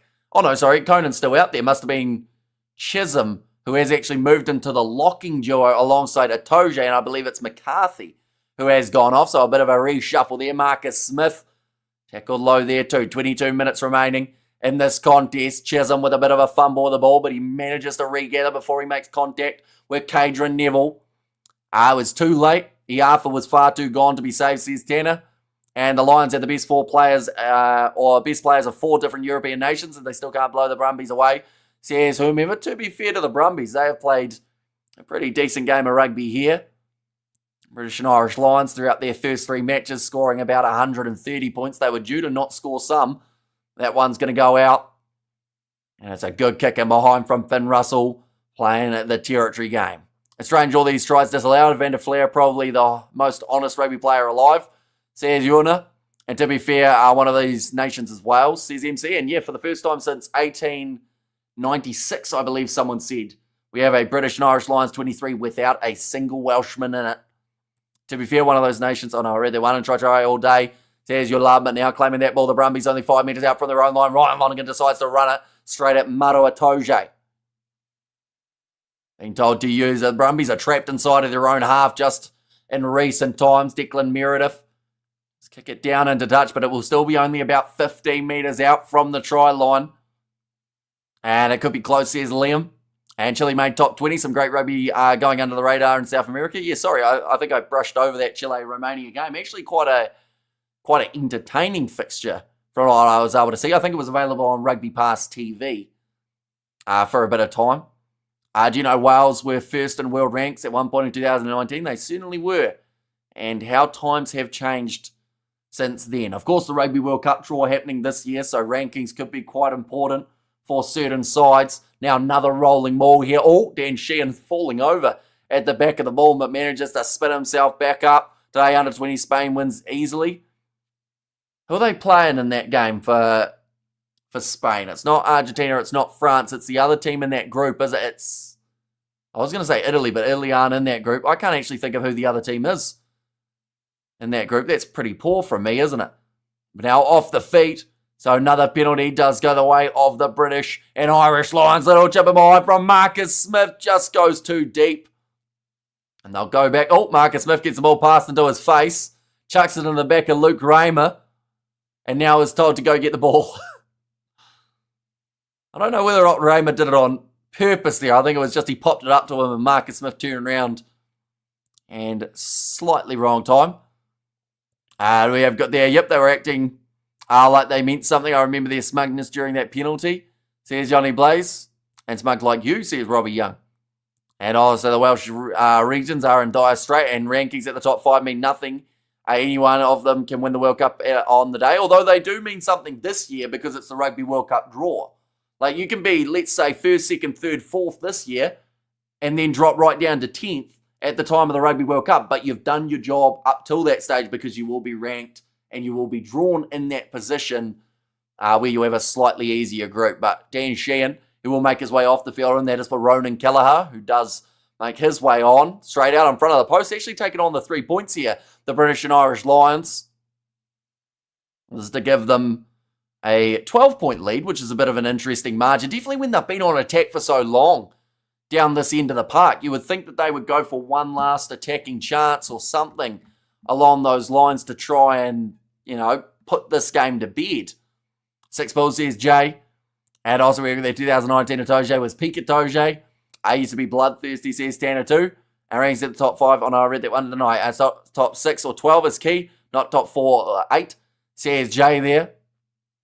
Yeah, although in terms of those lower ranked teams, I do think if you are higher up in that draw, you do still get some slight advantage in terms of who you end up playing. Keep the scoreboard ticking over simple, says David.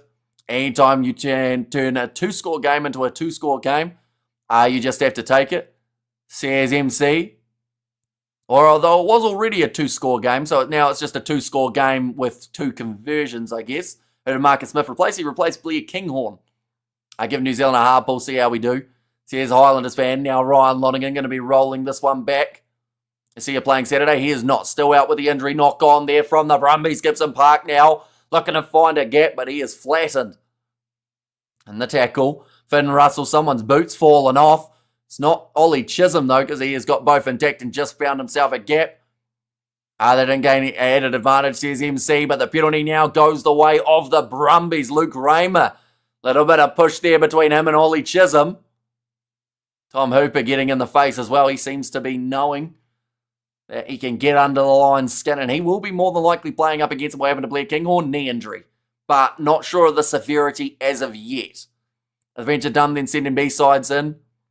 Just there, it will make their World Cup run harder.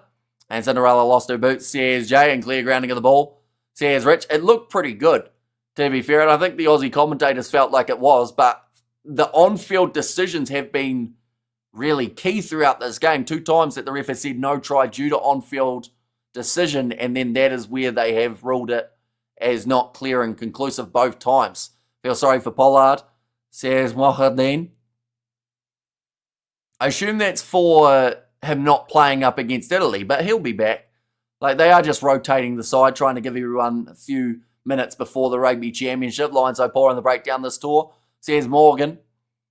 What about the Lions touring every 2 years instead of 4, but expanding it to other countries, says Lyle.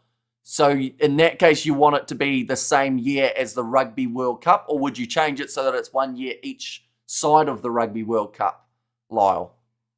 And another disappointing result for the Lions incoming. Should be all over them. Lions need more points on the board, says George. Looks like another change has been made. Mac Hansen, he makes his way on for the British and Irish Lions. Deputy Zini comes on for Declan Meredith. Debut in 2019 for Mac Hansen in Super Rugby. He did play for the Brumbies. Now is an Irish international and a British and Irish Lion. No Lions tours are special every 4 years, says Rich. And yeah, with that Club World Cup coming around too, I think that the rugby calendar is going to be very full. Of course, any time that they can squeeze in a few more games, it is ideal. But yeah, players also do need that rest. Some people have suggested Argentina and France as future tours, says Liam. I like the idea of Argentina. I'm not sure of France, just because if it is in July, it means that we won't get to see the main top 14 players take part in the British and Irish Lions tour. And also, I'm not sure if French clubs would actually agree to it, because they would lock their players into contracts and say, nah, they're not going anywhere for July. So it might be a little bit similar to what we see for New Zealand in July, how they're playing up against what is far from the best French team, even if it's competitive.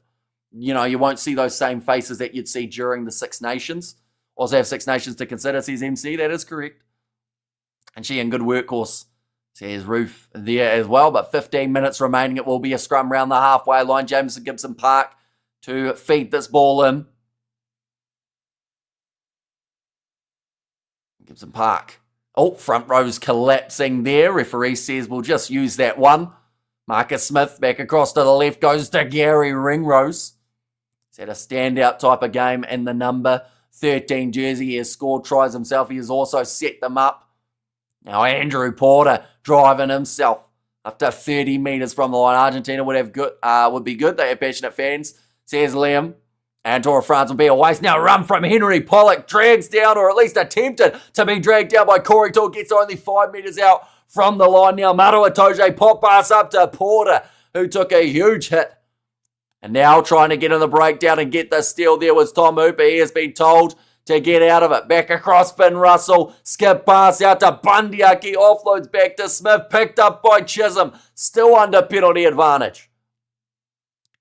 Now Gibson Park looks to the right-hand side. He considered that left wing. Pollock tackled low by Tom Hooper. Those two might meet in the test matches a bit later on. Oh, is Pollock injured here? He was getting a bit of a conversation there from Will Stewart on top of him. It looks like he's going to be all right. Double blow of the whistle here. One of the Brumbies players may not be, and they might find themselves in the bin. I know what Cricket Hamish is in on the channel, or like sport for the weekend wise, because cricket season for us is over, but it will be coming back in about 3 months' time. And top 14 league is the best in the world, unfortunately, says Bjorn. And also, I do think the Springboks will do better this week, says Mohadeen, and Brumbies doing a good job of slowing down hands all over the ball, says Richie. And that breakdown, he was probably very lucky to not get pinged Tom Hooper, but I think it was more so that the British and Irish Lions wanted to still play it, so eventually Gibson Park wrestled it off him. They already had the penalty advantage in that scenario. Now, kicking this one into touch 5 metres from the line. Who could Argentina get to provide the warm-up? Midweek opposition to the Lions. I think they could look at Chile. They could look at Uruguay. They could look at maybe if you did want to just keep it in Argentina in that kind of location, you could look at the USA and Canada coming down. So then that's 5 teams already handled. If they're worried about viewership from New Zealand, South Africa and whatnot, you could bring over an invitational side from there. And perhaps even you look at a French B team if France do want to take part in that tour. But that is a rolling maul. Should be try and a half. Referee looking for a grounding. He's done a full circle of the maul and he has now found it. And it's going to be Josh van der Flair who this time gets himself that try. And Pollock lighting it up again. Already a very dangerous run in the early stages. Paraguay, says Gus. I'm sure there'll be a few South American sides that would be more than willing to take part. And Chile club team won the competition a few years back. Very competitive teams. And Rivers Blind says, Jimbo, yeah, that was the classic example of being on the wrong side of the maul. And he decided to go the longest way around. He pretty much went clockwise right around that thing before he got to see the grounding for Van der Flair. To be fair, Luke Raymer's hand looked like it was close to under it again. So I'm glad that one was an on-field try. Who's going to tour as a fan? Watch Lions beat Uruguay 150-0. Says Jay, I don't know if it would be 150-0. I feel there would be a couple competitive games along the way. But, you know, you could also argue that for this tour. You know, first game, what was it, 52-7 or something like that. Second game, 54 points to 7. So, you know, it's a tricky one there, but the rolling maul. Just call the freaking play, mate. The play has happened, mate, and it is a replay, mate. So we're waiting for the kick, mate. And now we'll be lined up and slotted over for the British and Irish Lions, making the score now 36 points to 17. Sounding like the Seagulls from Finding Nemo, but now rolling this one back. Gibson Park.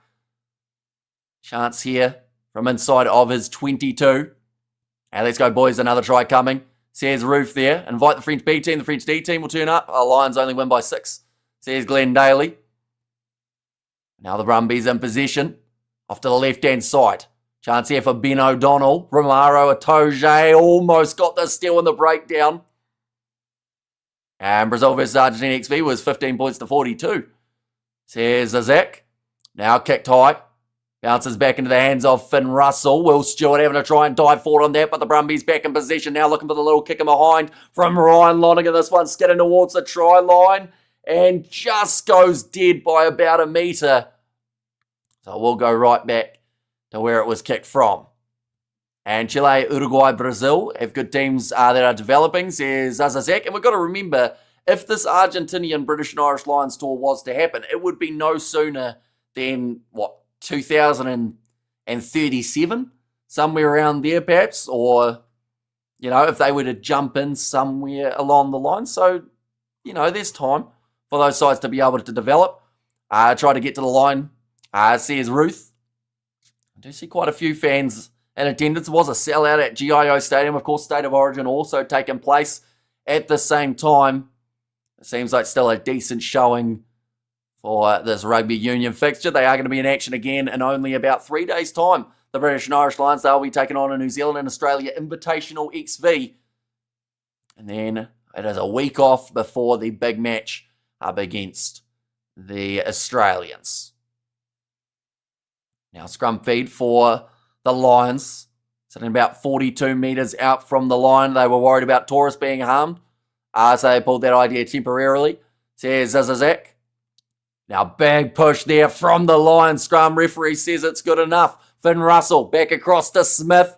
Kicking it downfield. Looking for the 50-22. And just stays in the field of play. Very well watched by Andy Muirhead not to commit too early. Ben O'Donnell now Running forward, Iama, she's Yarnlu, welcome in. But now Goddard, back into the pocket here.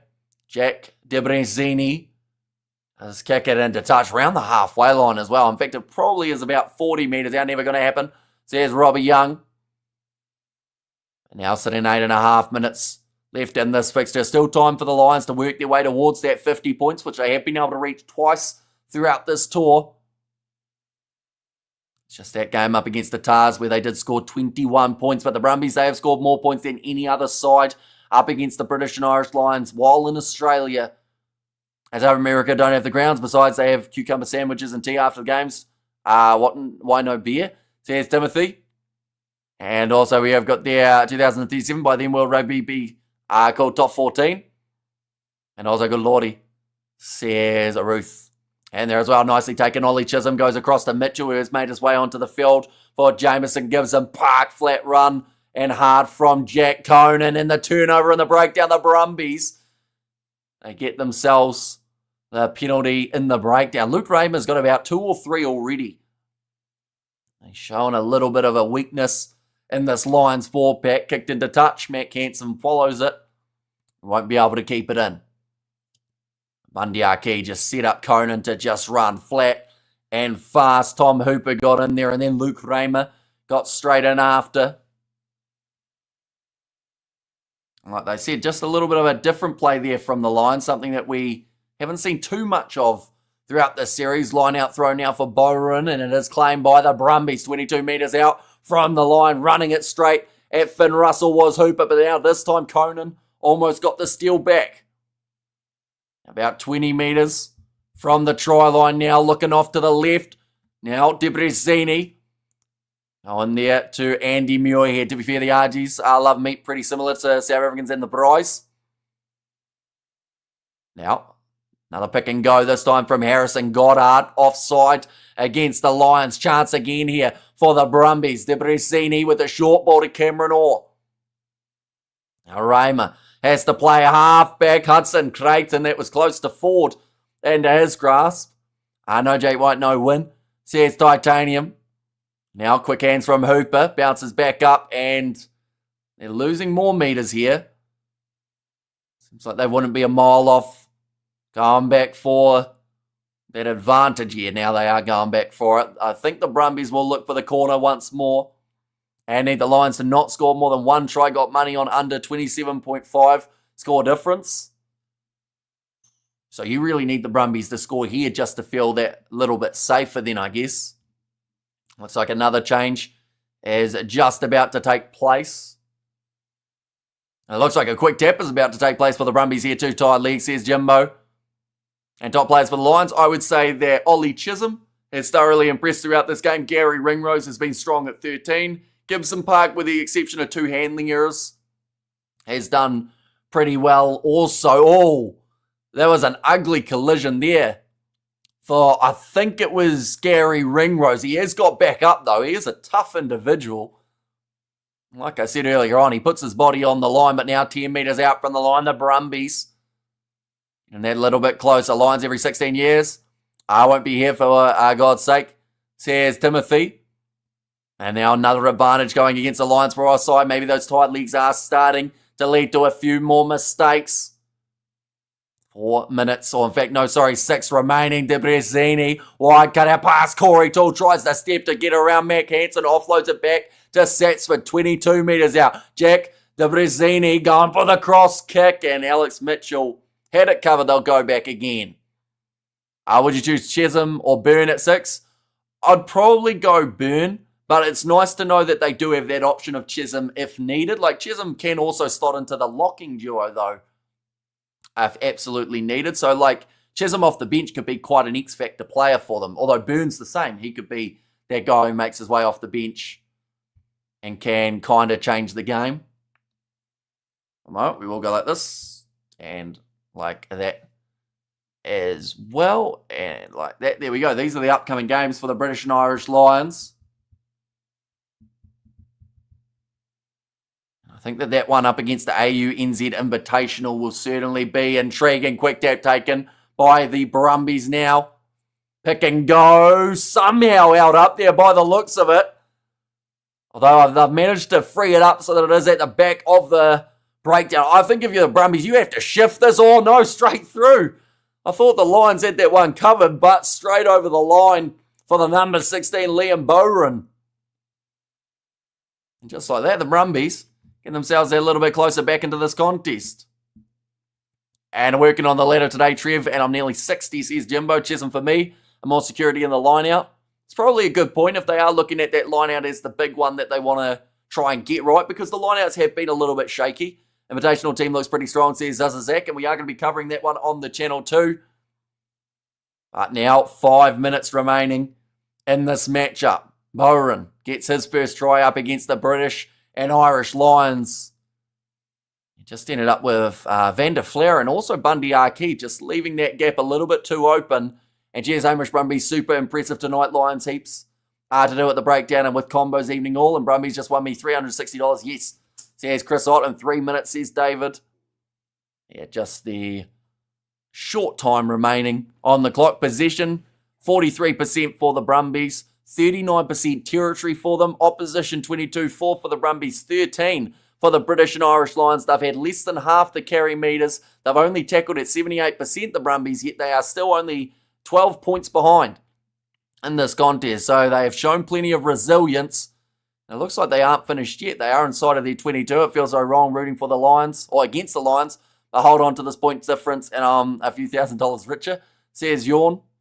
And also, great try. Both Lions props grounded, so no one to stop it, says Jimbo. Now, Goddard almost charged down by Atoje. Taken again now by Marcus Smith, who tries to step on the short side. Well handled by Ben O'Donnell. Bit of counter-rucking coming there from the Brumbies. The ball's still there for Mitchell. Short ball into the hands of Porter. Now back across. Oh, loose ball, but the penalty does go the way of the Lions for playing it in the breakdown from Luke Raymer. And pre-tour, Burn is in the pole position to partner Toja. He's managed to play his way down the rankings. Says Rab. Burn has silky skills and is a test animal. I think Burn is more likely to go another level in the test, says Jay. And why were the Lions favourites by 36 points? I think that it was down to just the team that the Brumbies had. Like, don't get me wrong, this is a strong Brumbies outfit, but they are missing a lot of their Wallabies in this match. And with the selections made by the Lions, I do think that this team was expected to perform a lot better than last week, which you could say that they have in some regards, but it is still, lower scoring than some would have liked. And some great counter-rucking and ruck management by the Brumbies today, says Jimbo.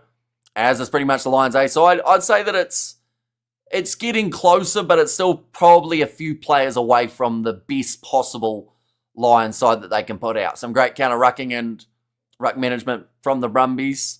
And yeah, just Luke Raymer in those breakdowns has been lethal in terms of his aggression levels. That one has rolled around for the maul of the Lions, still marching forward. I'm not actually sure who has this ball, but it has gone down and now pick and go. From Henry Pollock, they want the last try, but there's a knock-on from Pollock on the ground. And they will go back for another scrum. And my third league game of the year, Queenslander Char, who says Mr. All In, and all of the club and provincial sides taking out their Wallaby selects, says David Oliver. Yeah, I think one of the only players, or maybe a couple of the players who might get a chance to play up against the Lions in this one, I'd say that you've got Tom Hooper. You've got Corey Toole, might end up there. Muirhead, maybe. And then someone like a Ryan Lonergan. That is all based, though, off who's in the squad currently and, of course, the injuries that could end up. Queensland says Johnny Blaze. Is that game already ended, by the way, or is it still right on the verge of finishing? Because I assume it wouldn't be a mile off similar to this one. 2 disallowed tries away from being closer to 30 points ahead. So line bad, says MC. And how does Australian rugby become competitive again? They have such legends. Unfortunately, there are a lot of issues in there, but it's a cross kick from the Brumbies. Kept in the field of play. No, never mind. Corey Toole actually slapped it almost further into touch than it already was. What's your prediction for the New Zealand-Australia Invitational match? I'd like to see who they select in the lineup first. But I'd say, hopefully, it's a competitive game with a little bit of luck. Sides will be back and forth. There could be a little bit similar to what we saw for the Barbarians up against the Boxer, and that could be a lack of cohesion from the team. I think they've only been training for about a week or maybe a week and a half at the time that game does take place. Don't see how Wallabies getting minutes and momentum for tests. Yeah, see, I think that Australia needed one more game, and probably actually this weekend. You know, whether or not that is up against a lower-ranked team, Tonga, or I don't know if Tonga are actually in action this week. Yeah, no, they might be actually. But like they needed more minutes, I feel, to get them ready for this. Because or else you got the British and Irish Lions who come in with about 6 or 7 games under their belt. And then Australia sit there with one game up against Fiji where they had a few rusty errors. But now British and Irish Lions, that 80 minutes has now just ticked over. How was Furlong? He did all right. I don't think scrums were as dominant as some would have expected with the absence of Alatoa and also the absence of James Slipper. Oh, loose ball. Finn Russell throws it to Cadra Neville, but they'll go back for another penalty for the British and Irish Lions. Good to see the Tash survive the 80 minutes, Hamish. Says, I'm sorry, Dave, I'm afraid I can't do that. I still don't know what reference that's from. But yeah, who knows? It might even stay for the weekend as well. And so lucky against Fiji last minute. And rolling more, come on, Aussie says Shane. Looks like now Tom Hooper, he will make his way off the field. So someone's going to get like one more of that bench. I think it is... Who would it actually be? I think someone might have returned onto the field, maybe Lockie Hooper. In fact, Lockie Hooper might have already been out there. I said by 12, give me a donut, says Johnny. You did say by 12 at the very start, didn't you? I believe. We can go back and find it. We can check the tapes, as they say. But yeah, they're just looking for why Tom Hooper did go down with a bit of an injury there, but it is another line out for the British and Irish Lions. Throwing it in. Alex Mitchell across there. Bundy Arkey somehow stopped close to the try line. Now Matt Hansen for one of his first carries since making his way on, only a couple metres out now. Mitchell goes across to Chisholm, who thoroughly deserves a try, but I have a feeling, yes, no, he's got it down. I thought for a second they were going to say held up 2 there. But Ollie Chisholm getting a well-deserved try. The referee's still watching this very closely, which makes me think we are still going to see them perhaps check this one out. Chisholm just trying to make sure that they know that he did get it down. That's it. Oh, sorry, his second try of the night. My apologies for Ollie Chisholm. There it is. Tight this one, Lions by 12. That was at 9:49, so 11 minutes before the game started. In that regard. 4 minutes left in State of Origin, says Busker. Okay, so going right down to the wire. Checking grounding here. This might be another case of them saying he didn't actually get it fully down. They're going to show the replay. It is up. It's up. It's up. It's still up. It's still actually up off the ground. I think this is going to be no try, ladies and gentlemen. Brumbies have somehow been able to stop Ollie Chisholm from getting that one down. The on-field decision was try, so they need clear and conclusive evidence that this one is down. Marius van der Vesterhuizen has said that he does not quite see that. Right, it's clearly held up. They've said that will be the end of the game. And it's 36 points to 24 in favour of the Lions. If that this isn't a try, we're being cheated. Although, to be fair, in the replay, it looked held up. You know, but I think the amount of times we've seen very close ones throughout this match, it just shows how crucial the on-field decision is. And only a 12-point lead against the Brumbies B-side. Says Godzone there and 3 disallowed tries now. Says Fiona, sounded like the All Blacks match from the weekend. 36 points to 24. The score in this one, Lena Cattell going on to the field to talk to some of his teammates. He will be playing for the Australians. And then our future bit silly bit, that says Adore. And also well done the Lions. Thanks for the cast, Hamish, says Pro Pleb.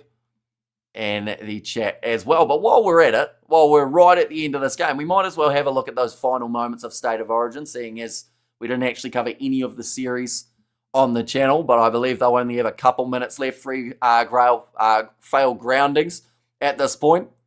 Yeah, currently just a 2 minutes 30 remaining and not a very close game between the two sides. I mean, take the win We lost 12 points to 14 last time we played the Brumbies. And also, many thanks for your brilliant commentary again, Hamish says, John. And we have still got plenty more that is going to be coming up on the channel. Aussie Rugby is so corrupt, says Edmund. Although that last one, I can understand why it was held up. And initially, the referee did give it as a try, so they needed clear and conclusive evidence that it wasn't down. An easy one, says David. And also, Queensland have won, says Toa. And there as well. And I've just won £480, says Johnny. So congratulations there. But we are going to be live in only a couple hours' time, ladies and gents. In fact, only an hour and 20 minutes' time. And that is going to be for the contest taking place between the under-20 South Africans and the under-20 Scottish side. And then later on in the evening at 4 a.m. New Zealand time, which I believe is 5 p.m. for you guys in the north, it is going to be the matchup. Oh, Queensland are going to score again. No, never mind. It's going back for something else. He's waving off the crowd, but they are going back for the penalty. But yeah, I think that Ireland versus New Zealand game could be very intriguing. Why do the officials give so much hometown bias? Says Edmund. I assume you're talking about those disallowed tries, aren't you? But I don't think it's the hometown bias. I think it's the on-field decision that comes into it. And, you know, the big difference was that last one, the ref did say try, but they said they needed clear and conclusive evidence, and the TMO, Marius van der Vesterhuizen, found that. The other two, like Van der Flair's try, I think should have stood. I think that it looked like it was down. But once again, because the ref gave that on-field no try, that's when it gets a little bit technical. And so the British and Irish Lions go play low-ranking teams in the Super League. And they celebrate like it's something special. Here's Ambi and Hui Pilotu. Should have been on, says Cal Mack. And that's for the commentary. I'll sub for the future content, says Luke Cage there. And of course, we have got some just around the corner. But that's going to be taking place, like I said, about an hour, 20 minutes time. We are starting that South Africa versus Scotland under-20s fixture. So be sure to check that out as well. But I do thank you all very much for tuning in. If you're wondering what's coming up for this weekend, there is another British and Irish Lions fixture that is going to be taking place. That is between the British and Irish Lions and the AUNZ Invitational. Failure of Lions to ground the ball. Started with Cowan Dickey in the first minutes versus Argentina. Says Jay there. The Irish centres are so much better. Says Sean, yeah, Gary Ringrose, I thought, had an outstanding game here for the British and Irish Lions. And I think he's probably, well, that's the thing. I think they've got two combinations at the moment for that midfield. And I wouldn't be surprised if Aki as well as Ringrose is going to be one of them. They're going to score here, the New South Wales Blues, at the very end of that contest. But international rugby, ladies and gentlemen, there is Fiji versus Scotland taking place at 3 p.m. on Saturday. There is then Japan versus Wales at 5:50. We won't be covering that one on the channel, though, because it does overlap with New Zealand versus France. That is the 7:05 game. The 10 p.m. fixture is the AUNZ Invitational versus the British and Irish Lions. South Africa, they will be playing up against the Italians. Portugal play Ireland, but it overlaps with Argentina, England, which out of those two, the Argentine-English contest will be the one we're covering. And then there's also the under-20s rugby that will also be taking place. So it's going to be a busy weekend. I'm going to be covering them all, or as many of them as we can. Who's your man of the match for both teams?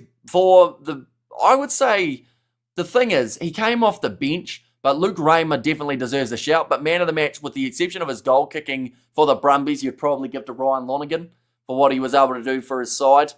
In terms of this British and Irish Lions team, you probably look at Ollie Chisholm. Got himself 2 tries, and then also some nice work from Gibson Park, with the exception of, once again, a couple knock-ons, and Gary Ringrose was outstanding in that number 13 jersey as well. So those are probably the guys I would say that do deserve that little bit of a shout-out. And nonetheless, I do thank you all very much for tuning in. We are back, like I said, hour 15 minutes. We'll be ready to go for that next match taking place between none other than the under-20s for South Africa and also for Scotland. But thank you all very much for being here, and I will see you all for the next one.